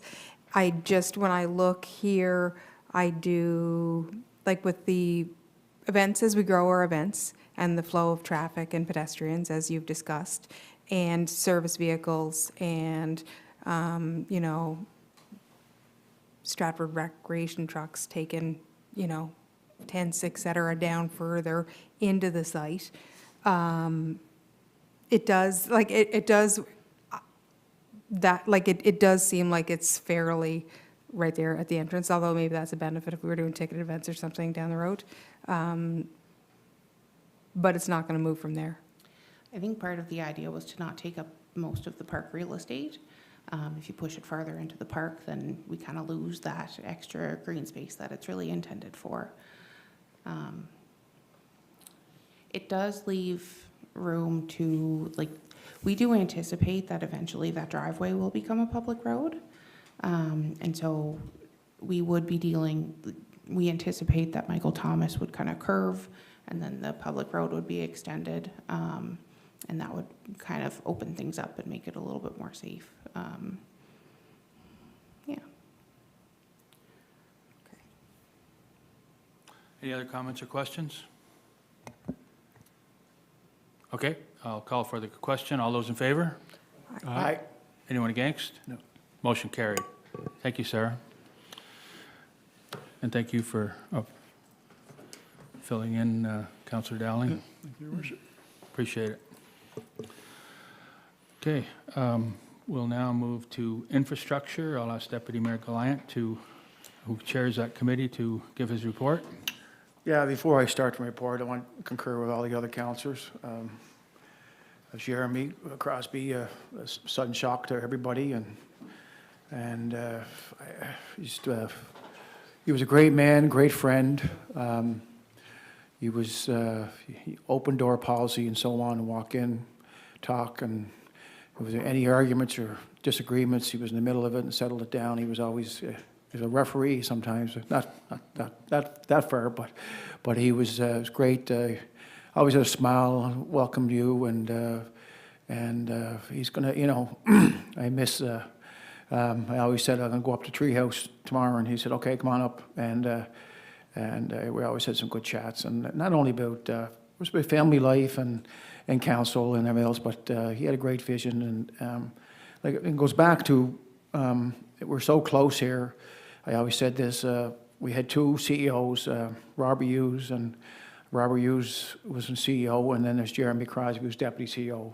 And they follow his footsteps and taken over from Robert Hughes. And then we have Jeremy Pierce now coming up the ranks. And I know Jeremy Crosby would support that very well of Jeremy Pierce coming in here and taking over and stuff like that. And I know that, and it really is deep to me. And I know looking at things now, I'm going to look at what would Jeremy Crosby think of, or what he want, and stuff like that. So that's the way I look at it. Because he was a town, he was the man, and I always said that we always the councillors or the mayor take recognition, and I always look at Jeremy Crosby, and he put everything together. So it's great. He's lovable. He'll still be loved, and he'll definitely be missed. And I'm think about the good times. That's what you got to do, and you got to talk about it. Staff, it's hard here. Staff, we have close staff, and it's hard for staff. But you got to talk about it and talk about it and all the good things. So I just want to say those few words. Thank you. And before we get into with everything that went on there, I was talking to Jeannie and Joe after the funeral there, and they had passed on the city of Charlottetown. Michael Pickett stepped up and said, anything happens over the water and sewer, from Michael Pickett, anything happens in water and sewer when everything was going on, just give me the keys and point me to the direction. So Charlottetown offered some help there if anything had happened. And also Bill Ramsey from the town of Cornwall, water and sewer. So it's really nice to see those people stepping up, and Joe said, I was at the table with him, he said, just give me the keys and point me to the right direction. So really nice people. You see how he affected everybody, how he was liked and loved. And then, like you said earlier, Steve, he was a respected CEO across the island. Yeah, I got messages of condolence from all across the island, from many municipalities, Charlottetown, Cornwall, Yeah. Kensington, Yeah. pretty well all the municipalities, Summerside. Mayor Kuchar texted me from down in, he was out of the Yep. country, texted me, and Okay. there's a lot of, he was well respected. That shows, Yeah. that Yeah. how respected he was, just by the number of people that, Chief Superintendent of the RCMP Yep. texted me twice, and there was, anyway, it was just amazing, the outpouring of Class. positive comments and condolences and emotions that Yep. resulted. Yeah, thank you. Well, just getting my report here. Staff continue to work on projects in varying stages, including RFPs, coordinate design with consultants, and overseeing construction work underway. Staff are coordinating with the contractor on the design build package to the waterfront pavilion project, and construction anticipated to begin in April. So that's one we just passed here earlier, so it's nice to see that, I said earlier. Infrastructure staff have also been busy with the following: winter maintenance and grooming of trails, snow clearing, installing and walkways and parking lots are ongoing. They were on overtime there a couple weeks ago. Approximately 110 hours were spent clearing snow from hydrants, sewer, and water because there's large snowfall, and stations, building walkways, gravel trails, and rinks after the significant snowstorm on February 24th. Everything was caught up on Tuesday, March the 3rd. Flooding and maintenance of the rink continued through February, but now is done for the we're done for the year. Indoor maintenance and organization of buildings and facilities continues. Tending to indoor seedlings in preparation for spring plantings. Continued management of the sump pump redirection program. Completion of staff performance evaluations for the 2025-26 year. Finalizing operational and capital budgets for 26-27, following up on funding applications, maintaining GIS data and systems, following up on water meter maintenance identified during the monthly reading, water and sewer inspections, meter installations, and water turn-ons for new development are ongoing. Daily inspections of maintenance of water and sewer systems and facilities, and managing ongoing customer resident inquiries and concerns. There was a water service damage in Reeves Estate on February 27th. The damage resulted from a new pole and guy anchor be installed. That's how you say that, Gene? Guinea? Guy Anchor. I was thinking of Guy Lafleur. Anyway, Guy Anchor, and being installed. One property was out of water for approximately 6 hours, and while repairs were completed. So it's good. That's the end of my report for the month of February, I guess. Yeah, any comments or questions on the infrastructure report? Microphone on here. Just want to commend staff, Councillor Glant, in the difficult task that they have during heavy snowfalls and getting everything cleared out. It's one task that they have among many others, and Director Woodard provided us with a very comprehensive overview of the challenges that staff face, and that they have to clear all of the fire hydrants from a health safety perspective prior to trails. So while we're all anxious to get trails open and be able to walk wherever we want to walk, we have to be patient in major snowfalls and understand that staff are working extremely hard and doing the best that they can. And they do a fantastic job of it. Yep. Thank you. I think we realized in communication maybe a little better, not like it's just one of those things that fell upon us, and learning process. Communication, throw the stuff on a website and sort of calm people down, sort of, the world is stressed out some places, but just calm people down and so on. But that's, communication's the key. Communication. Okay, any other comments or questions on Deputy Mayor's report? Okay, if not, thank you, Deputy Mayor. I've got to mention one thing, Cotton Park, it's down there today. I always favor, I like Cotton Park, the work that be done, and from Jeremy and everything else. And just noticed today there was 2 ducks and 3 geese in there, Cotton Park water. Great. So it was nice to see. So, it's just nice to see 3 geese up in the water there, and because we have a big flow in the Cotton Park pond there. So, but it was just great. The compliments from residents there, walking there down, and people love the park, and that's it's Heidi and Rose do a great job down there. All staff down there do a great job, and infrastructure, everybody down there. It's a gem. It's a gem of Stratford, one of the gems. It's really nice to see that. Oh, thank you. Good report. Thanks a lot. Okay, we'll now move on to Committee of the Whole, and we do have a resolution there. I'll ask Deputy Mayor Gallant to move that resolution. Yes. The resolution number is CW 002-2026, funding for the Crossroads Fire Department ladder truck purchase. Moved by myself. Whereas the Crossroads Rural Community Fire Company provides the fire protection services to this town of Stratford, and whereas the Crossroads Rural Community Fire Department has approached the town of Stratford regarding the replacement of its ladder truck in consideration of the town's anticipated future development, noting that the current ladder truck has reached the end of its useful service life, and whereas the Crossroads Fire Department has applied to the province for a low-interest loan and has requested financial assistance from the town of Stratford to support the purchase of a new ladder truck. Being it resolved that the town of Stratford contribute $500,000 from funds received under the town's new municipal funding agreement for the fiscal year April 1st, 2025 to March 31st, 2026.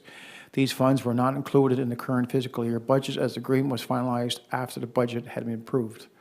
Being it further resolved that the town of Stratford contribute additional $300,000 through the budget proposed for the fiscal year April 1st, 2026 to March 31st, 2027. This resolution is based on a recommendation from the Committee of the Whole meeting held on February 25th, 2026. Do I have a seconder? Seconder McGordy. Oh, thank you. Councillor Cox. Okay, discussion.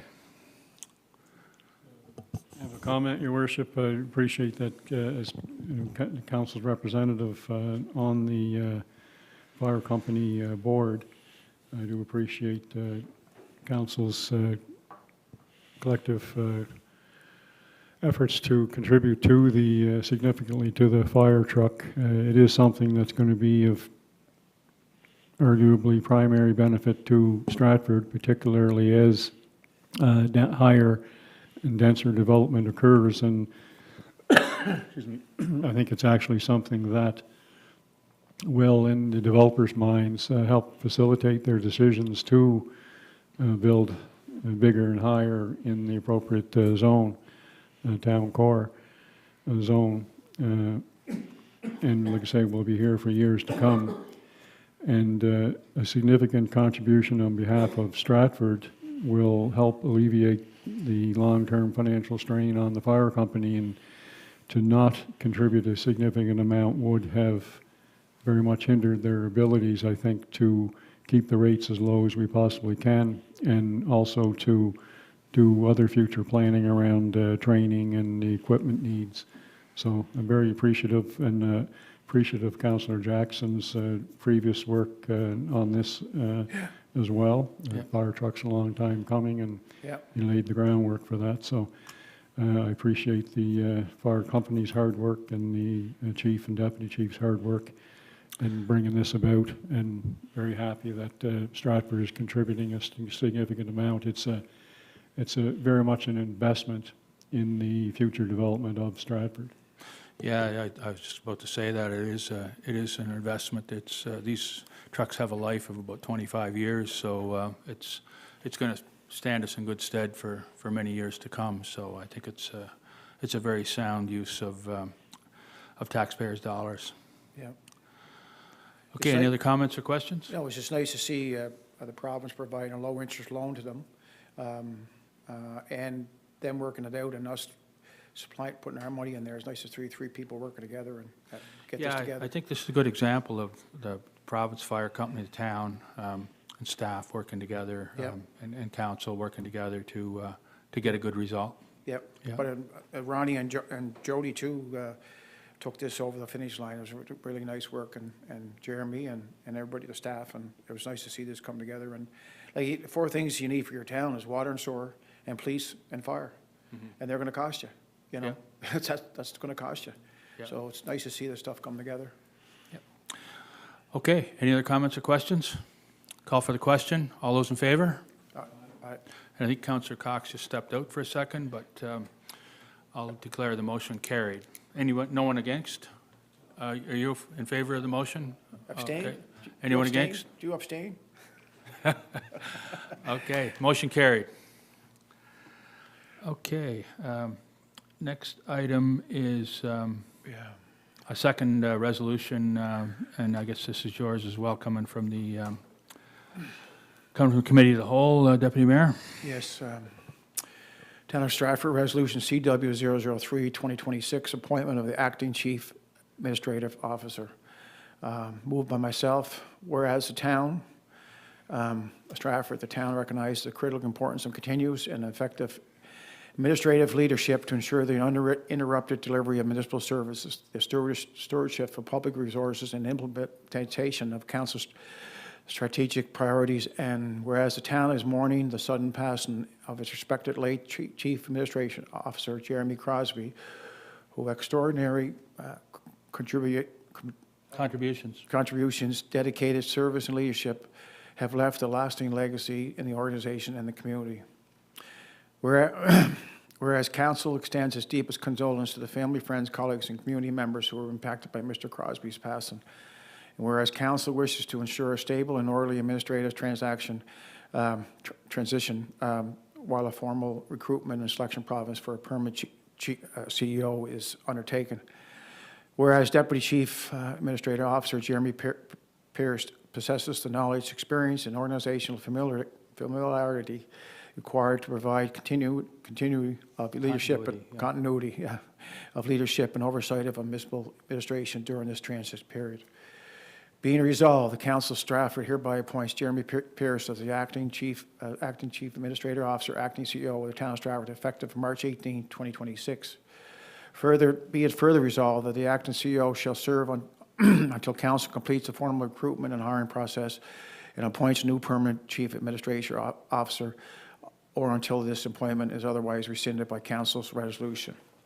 Being it further resolved, the Council confers upon the Acting CAO of all responsibilities, authorities, and accountabilities customarily assigned to the Chief Administration Officer under applicable municipal bylaws, policies, and council's directive, including but not limited to overall administration and management of town operation of staff, implementation of council decisions, bylaws, and policies, financial stewardship, risk management and oversight consistent with approved budgets and applicable policies, execution of contracts or documents as authorized and required, and provision of time, advice, and professional recommendations to council.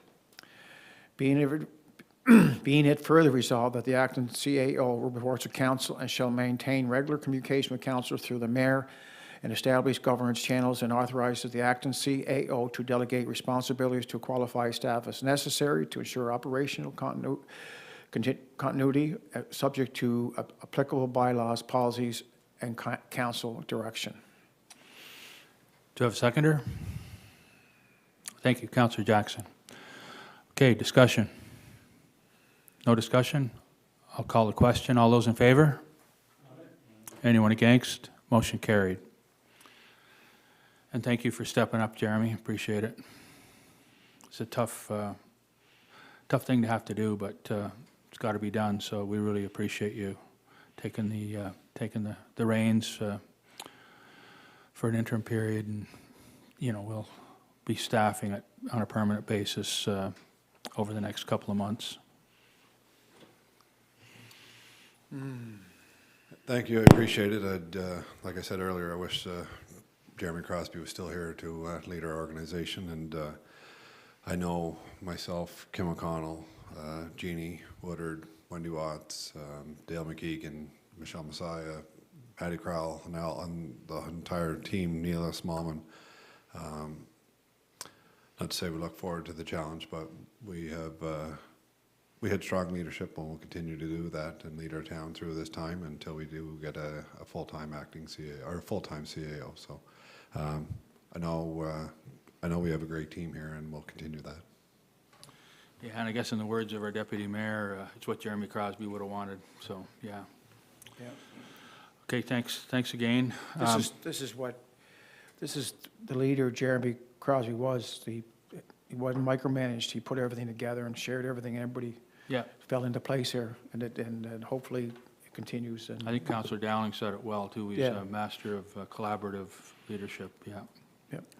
And I just wanted to say, Your Worship, I appreciate Councillor Grant, you reading that resolution. It's probably undoubtedly the most difficult one you've read in your 2 terms on council. Thank you. It was. Okay. We'll now move on to sustainability. I'll ask Councillor Jill Chandler, who chairs that committee, to give her report. Yes. I guess before I start, in just honoring Jeremy Crosby, and as my fellow councillors did, I just wanted to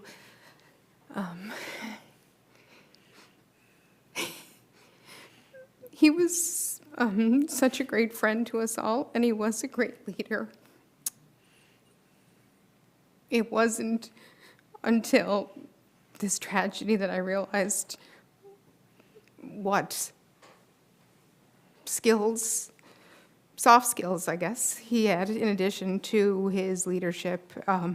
How he connected all of us, collaborated, was a sounding board, a counselor at times.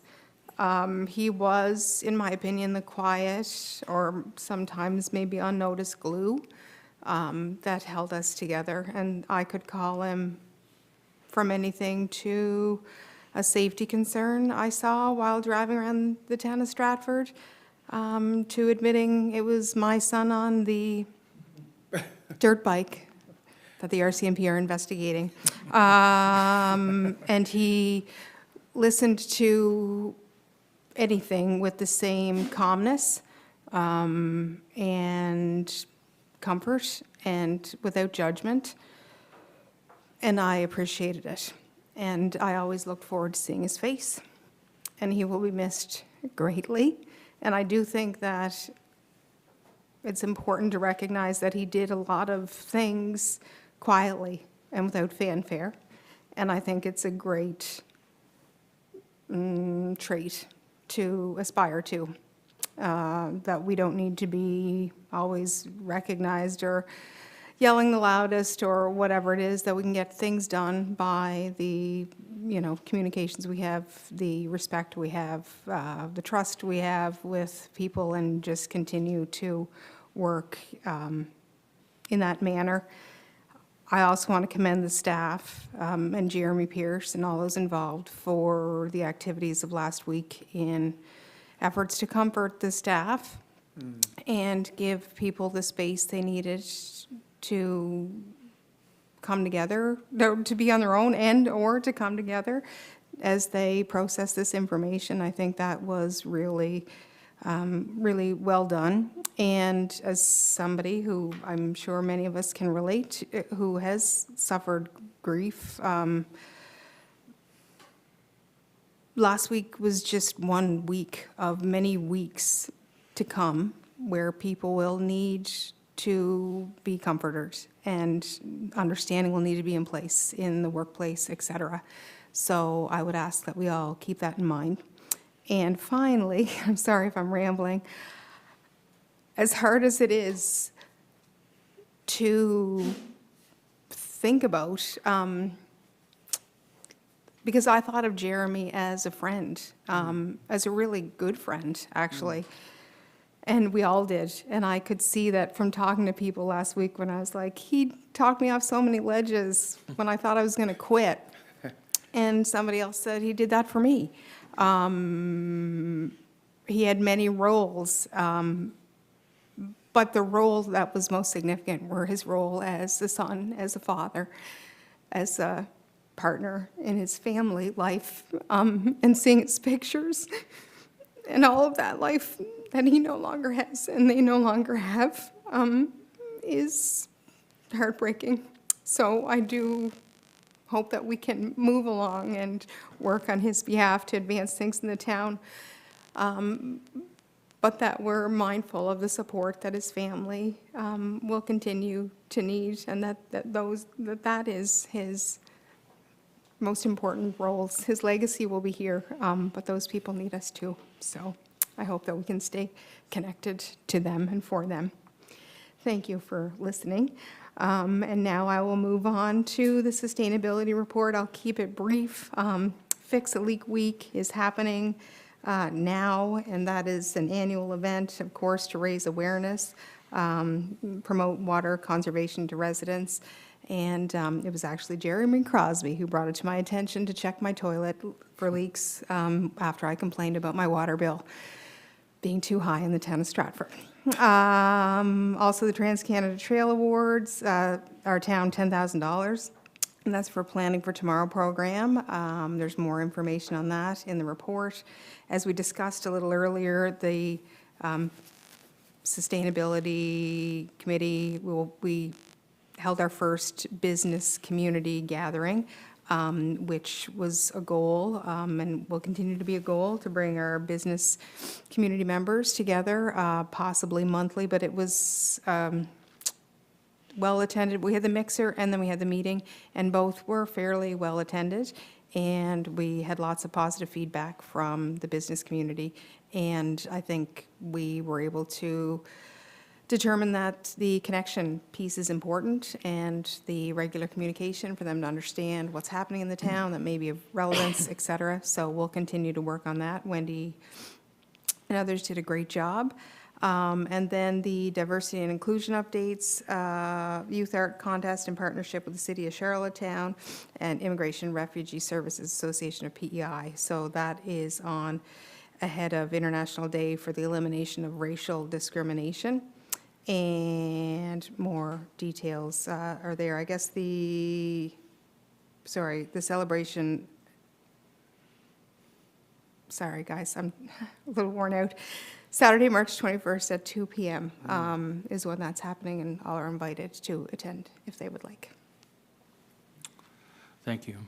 And thank you for those very kind and moving tribute to Jeremy. I think that was really well said, what you expressed there. With regard to the, just one addition, with regard to the business community, there was a very successful business PEI Connectors meeting that was held here about a week after the business mixer, and it was really well attended by entrepreneurs and business people from all across the island. So that was really a well-attended and successful event as well. But thank you for your report. Any comments or questions on Councillor Chandler's report? Just have one question, Your Worship, going into the tree planting. As we're all aware, we lost many trees during Fiona, and we continue to rebuild our canopy, as it were. We had some discussion in the past about designating particular areas of town-owned property or area for a tree nursery of sorts where we could plant small, inexpensive seedlings and year over year have trees of varying ages that we can then relocate to projects such as this or anywhere we need to in the town at a great cost savings. And I know there was some movement on that, but I haven't heard anything on it in a while. And I'm just wondering if staff can speak to that. That is something that our two sustainability coordinators are working on. Maddie and Kadaf for both have been exploring Fullerton's as a possible location for a nursery.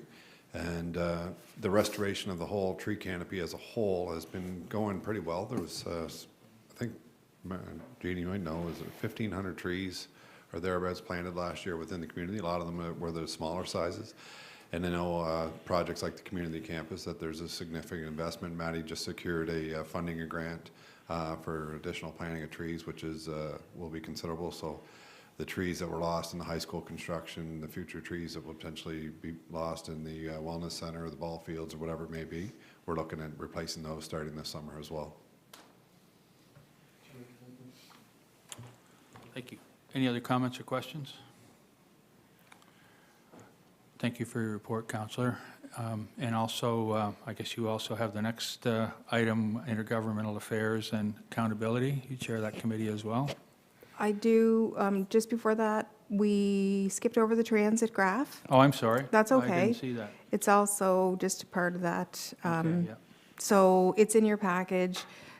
We know this information, and hopefully, as per last year, or actually, I guess it wasn't just last year.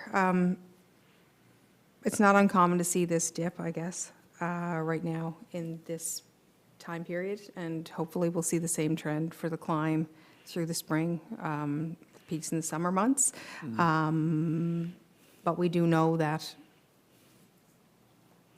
ridership is shifting, like as is, we're noticing some changes province-wide, nationally, I guess, probably. And the midday ridership, we were going to look into that. It's there, and maybe Jeremy knows more about it than I do. Yeah, the midday ridership has kind of definitely an intra-Stratford route that it's geared towards moving Stratford residents around the community, whether it be the residences or the commercial establishments and that sort of thing. It has been a relatively low uptake, but as you mentioned, ridership has decreased not only in Stratford but in Charlottetown and actually right across the country. We were provided an example that recently there Holland College and UPI both lost roughly 500 riders, bus pass riders, due to the recent changes within immigration and foreign students and that sort of thing. Yeah. So that is significant. A lot of those were living in different regions around the greater Charlottetown area, Stratford, Cornwall included, where they've seen those people are just no longer here right now, unfortunately. But on a good news story, we were expecting 4 new buses as part of the federal grant that we received for purchasing transit buses. They were expected to arrive here by the end of March. They're now probably late April, early May, so we'll see new buses on the routes, hopefully within a couple of months. But Yeah, transit unfortunately has been in a decline right across the country, but we're looking at different avenues in terms of how we can expand that within Stratford. We do have new apartment condominium on Irving Avenue with potential a second one coming on board. So we met with the T3 transit provider 2 weeks ago. Jeremy Crosby and I met with Matthew Cassidy and Homagnon, and then also another route that we explored. Even though the road hasn't been punched through Hollis over to Reeves Estates, we think that's another important location. And right now the bus system has roughly 6-minute gap in it, and that would add an additional 4 minutes. So we still have time within our existing routes to add that loop in there. So hopefully when Forest Trails and other developments get extended on Hollis Avenue, and we'll look at exploring how we can add Irving Avenue in there as well, because I think there's 48 or more residential or units in there as well, which potentially could all be transit riders. So we'll look at our routing as well, our current routing and future routing, to make sure that if there's a way to expand ridership, we're actively being proactive on it rather than reactionary. Yes, and we've talked about that before. And Jeremy, just before you go, ultimately it's our goal to bring more accessible transit and focus on dense like areas where there's more density, like Irving, et cetera, Hollis, Reeves, or transit deserts. So it'd be awesome to see that needle move. In regards to the midday ridership and the ridership graph, what I had asked last month that we were going to look into was whether the midday ridership numbers are included in the ridership graph, which I think they are. They are, correct. Okay, just because it gives us a bit of a sense of, in that total pocket, how many of these people are using it just to, like, you know, move around here. And it's more informative, so we can make more decisions as we go forward. Thank you for that information.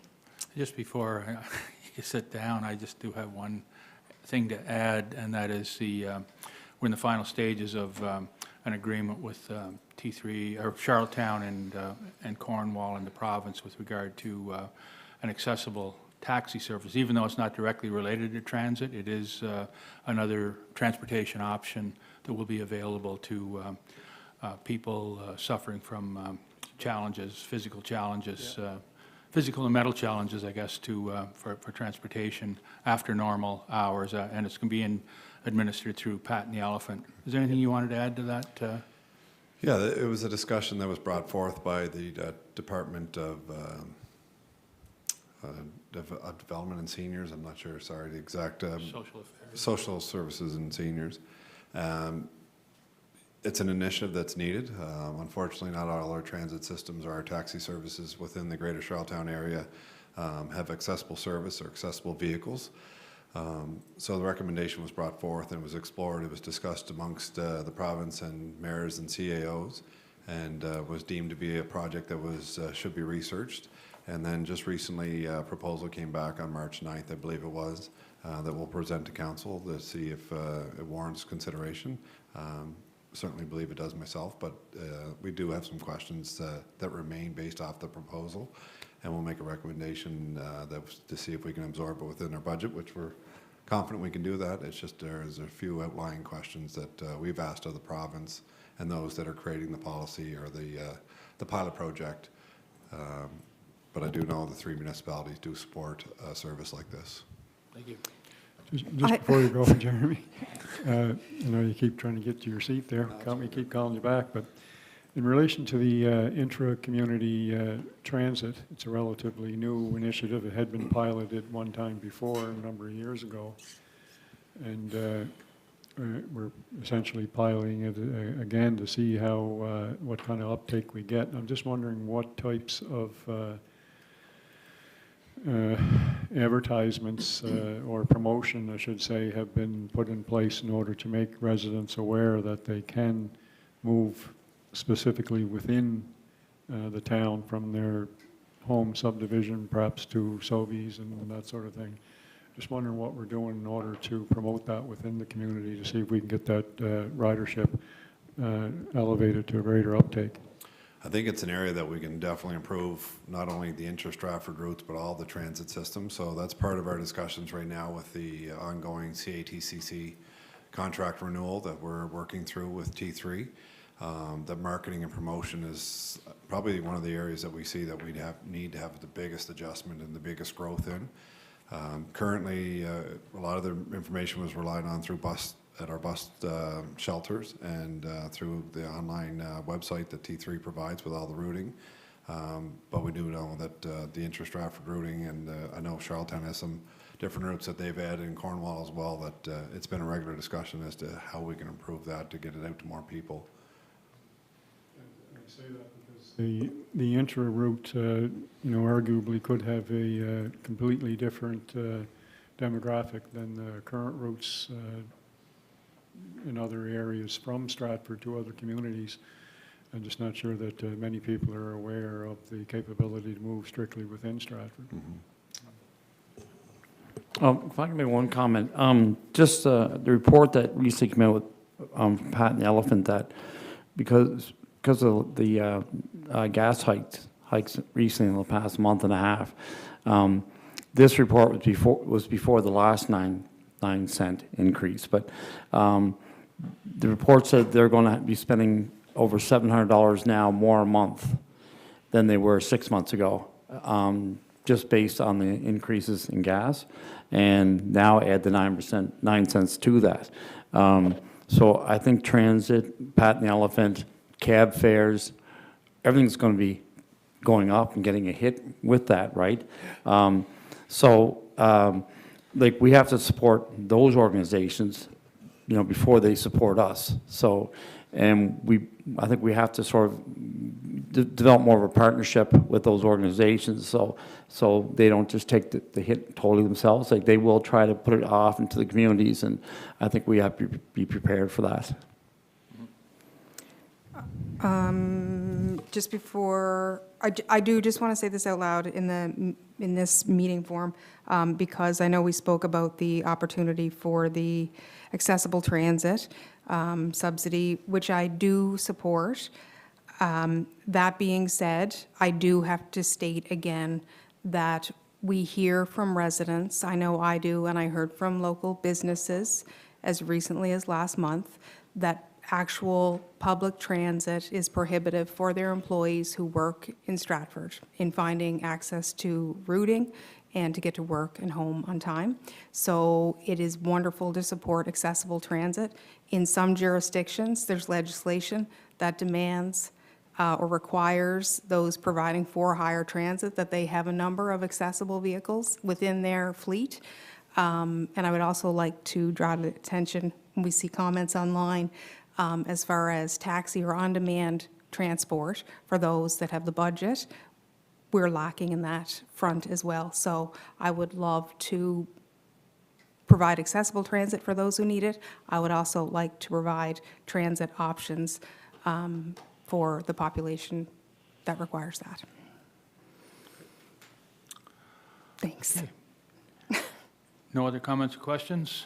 Okay, we'll move on. Any inquiries by members of council of anything about the town? Anything at all?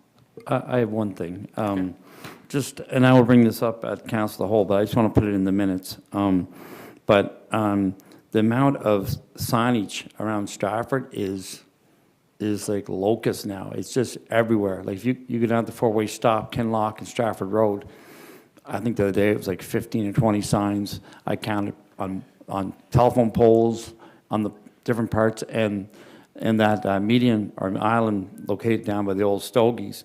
In the summertime, it's not uncommon to see 12 or 15 signs on that median. Like, I don't know what our total bylaw is as far as signage or how we. Provincial, isn't it? It is provincial, yeah, that's right. Yeah, Oh, it's provincial jurisdiction. Do you want to comment? I just wonder, what is our role with that? I mean, it's provincial, but we're going to wait forever for the province to deal with it. That's not high on their priority You list. talk to your MLA about it? Sorry, I just wanted to bring that up and put it in the minutes, that's all. It's just getting ridiculous in my review. So. They are being placed within the provincial right-of-way, but I know that our planning department and our director, Dan McKeegan, that's sort of been on his radar, and he's been trying to communicate and work that out with the province as well. Yeah. And it's not a knock on our staff at all. It's sometimes as quick as you put them down, a new one comes up. And I just wanted to get it in the minutes, because I've had different residents come to me and said it looks terrible to see these all over the place like that. Every year we see them, we should start in April or something. Yeah. I think of a lot of people contact their MLAs and Department of Transport that will. And if I can just make two small things, it's not new business, but I just want to say, we never actually always ever thank Carter Livingston for doing our production for this meeting. And I just want to thank him for sitting back there and putting this all together. So thank you, Carter, if you're listening back there. And the last thing, getting the counselor here, when we all met after the loss of Jeremy, I had a chance to talk to that individual, and it was great for him to come over here from New Brunswick. And so he was a gentleman who was involved with Portapec and some really, really hard cases. It was nice to get to know the gentleman. And I'm just, like, from my other job, like, I spent 30 years as a school counselor and then also doing private therapist work, and which I still continue. But and I've been in work. Obviously, I worked with a lot of grievous cases over my career, but this is what this guy does full time, and I don't understand how a person can do what this gentleman does, but he does a great job at it, and we're lucky to have him here, and kudos to Jeremy Pierce and staff for thinking forward and getting him here connected with us, because that was the right thing to do. So I want to thank our staff for doing that. Thank you. Councillor Chandler? I just wanted to note that we did skip over the intergovernmental affairs report. Oh, I'm sorry. It's not a big report, No, but I'm sorry. there's I- one really important I'm not with part it of tonight. Sorry, go ahead. No, Yeah. it's just the annual resident survey has opened. It is open, so we do need to bring attention to that survey. People can fill it out online, and obviously, we've said it before, but we as councillors and staff members do value the input, and it does help shape decisions. It provides a year-over-year comparison, like it's data that's useful and valued. So please, if you're listening or watching, or if you're a council member who has a chance to talk to folks, encourage them to fill it out. Yep. Thank you. And I apologize for skipping over that. I just, not with it tonight. That's okay. Okay, any other inquiries? We'll now, thanks for your report, Councillor. We'll now move again to inquiries by members of council. Anything else anyone would like to inquire about? If not, we'll go to other committees. Stratford Seniors Complex, I'll ask Deputy Mayor Gallant to give his report. Yeah. The following is an overview of project and items being worked on within the Seniors Committee. Staff are finalizing location of security cameras within the building and outdoor area, which is nice to see in regards to crime prevention. It's always good to have that eye and on the building and so on, so it's great to see this coming together. Staff met to review building assessment report and go over planned capital projects for 2026. Staff are finalizing working paper file for 2025 for the auditors. Staff are showing people on the waiting list the vacant unit in the building. Staff are updating the waiting list to ensure people on the list are still interested in remaining on the list. Staff have been communicating with the parking lot and a walkway snow contractors over time in the snow clearing. Staff and management are reviewing the management committee policy for potential updates. And there are currently 34 people on the waiting list. 5 on the list are waiting for a 2-bedroom unit, and 2 on the list are asked to be moved to the bottom. One person is not a senior yet. So, but just referring to the list, talking and learning this last couple of years and talking to Kim, the list can, the numbers are intriguing. The list can, you talk to the person and they might not want it. They're going to move into another facility. There's, and so on. And then the list will go down, and then all of a sudden somebody in number 6 will take it after going through about 20-some people, right? And different people going to community care or somebody, going like that. So, but it's you know, it's great to have it, the facility. I forget who I was talking to. Somebody has told me we have our own senior building over in Stratford, low income, and they couldn't believe that we had one, and it's really nice to see this. I'm very, very proud to have this in our town, so it's right, just nice to see that, so. But anyway, that's my report tonight. Thank you. Any comments or questions on the seniors complex report? No. Okay, thanks for your report. Yep. Deputy Mayor. And the next item on our list, or on our agenda tonight, is human resources, and that falls within the purview of the Deputy Mayor. And this, the two policies, this is pursuant to Jeremy Crosby's initiative to really have policies in place for where they're needed, and we don't currently have policies, or their policies are out of date or haven't been updated for quite a period of time. So these two policies are a result of that policy work that's being done on a progressive basis to basically update our policies and fill in the gaps where there are no policies. So there are two resolutions here, and I'll ask Deputy Mayor to move those resolutions. Thank you, Your Worship. The Town of Stratford Resolution HR 001-2026, Progressive Discipline Policy, moved by myself, whereas Council recognizes the importance of a clear, fair, and consistent employment practices. And whereas a progressive discipline policy establishes a structured framework for addressing employee performance and conduct issues in a manner that is constructive, transparent, and compliant with applicable employment legislation. Whereas the CAO has presented the proposed progressive discipline policy for Council's review and consideration. Being it resolved, Council hereby adopts progressive discipline policy dated February 25th, 2026, attached. The CAO is authorized and directed to implement the policy and ensure it is incorporated into the town's human resource framework.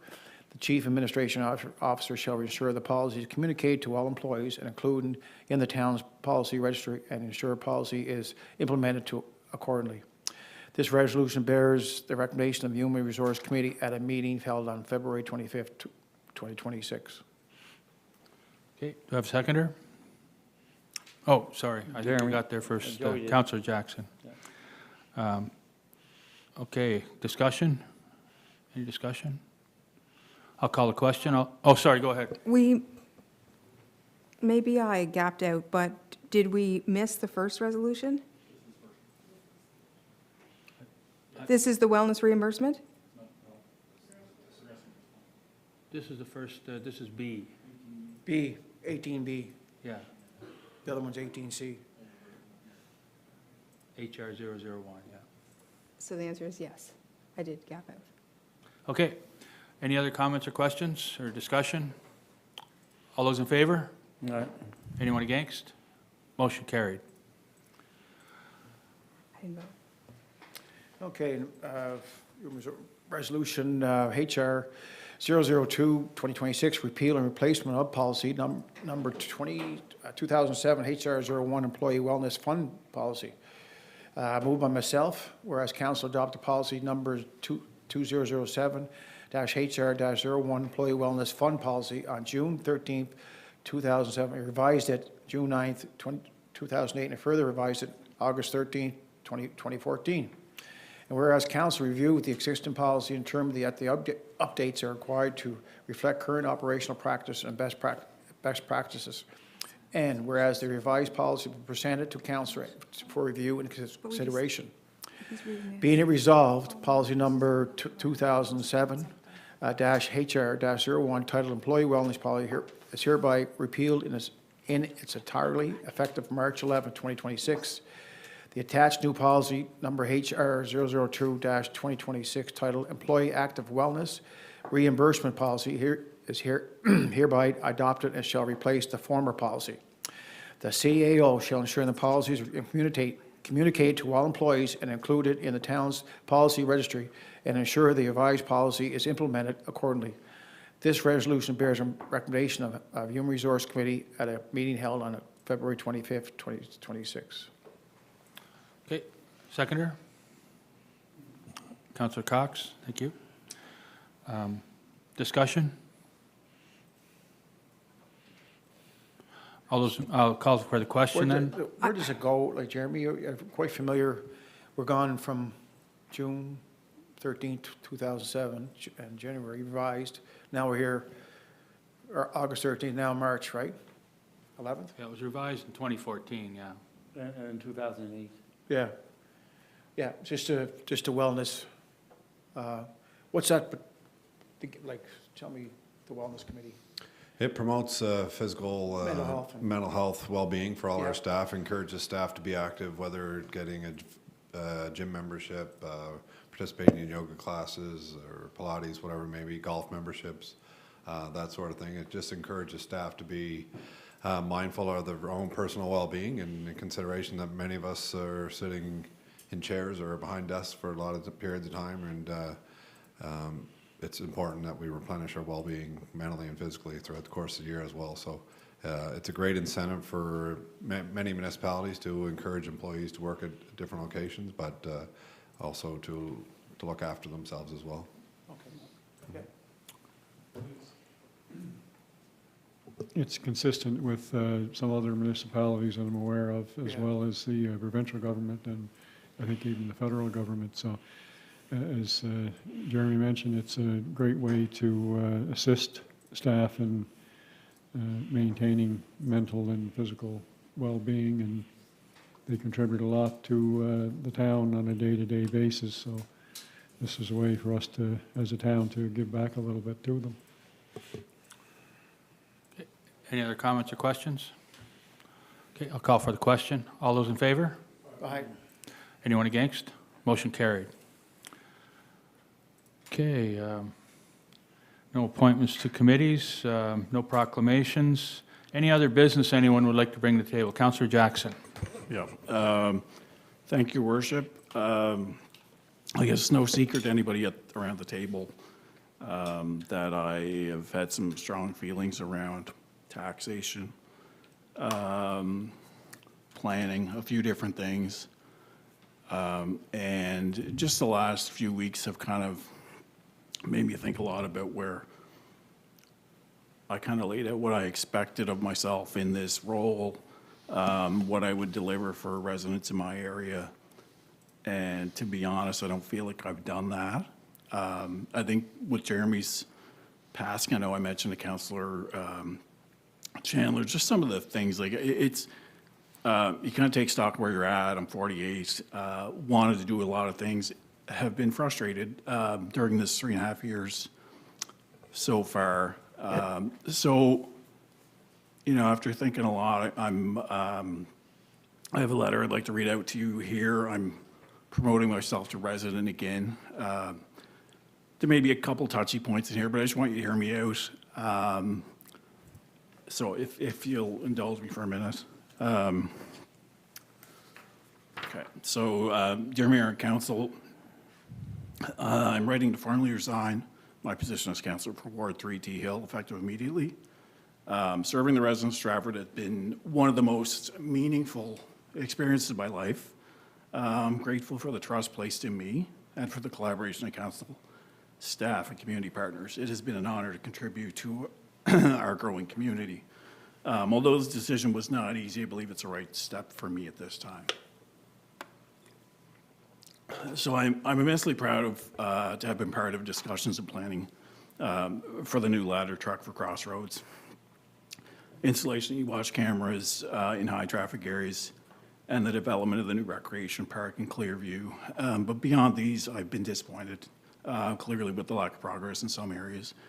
And I apologize if this gets a little negative, but it's been clear that planning staff and council are not aligned, hadn't been aligned with respect to densification of existing neighborhoods, lot sizes, land use zoning, other key topics. And although we've made some progress in bridging the gap, I feel the views of our residents aren't being given adequate consideration or have been dismissed outright at some points. When valid concerns are raised during debate, we are often reminded to make the right decision and are often, I would say, scolded for maybe pushing a little too hard on representing the views of those who placed their trust in us in 2022.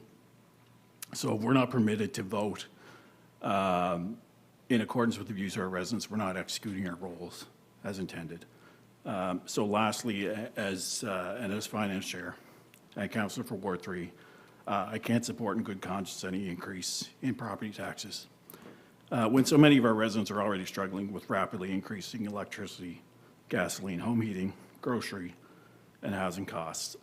It's evident by our town income statement for February that we have another healthy operating surplus for 2025-26, far above the structural surplus amount resulting from the past property tax increases. So given this, I think it'd only be fair, my opinion, and I'm okay with it being only my opinion, that the unanticipated surplus should provide some tax relief to residents dealing with this current period of uncertainty. In my opinion, raising taxes right now would hit Stratford residents at the exact moment when their core living costs are already rising faster than their incomes. And the old adage, saving for rainy day, captures why it matters. Rainy day is not a hypothetical anymore for many households. It is here.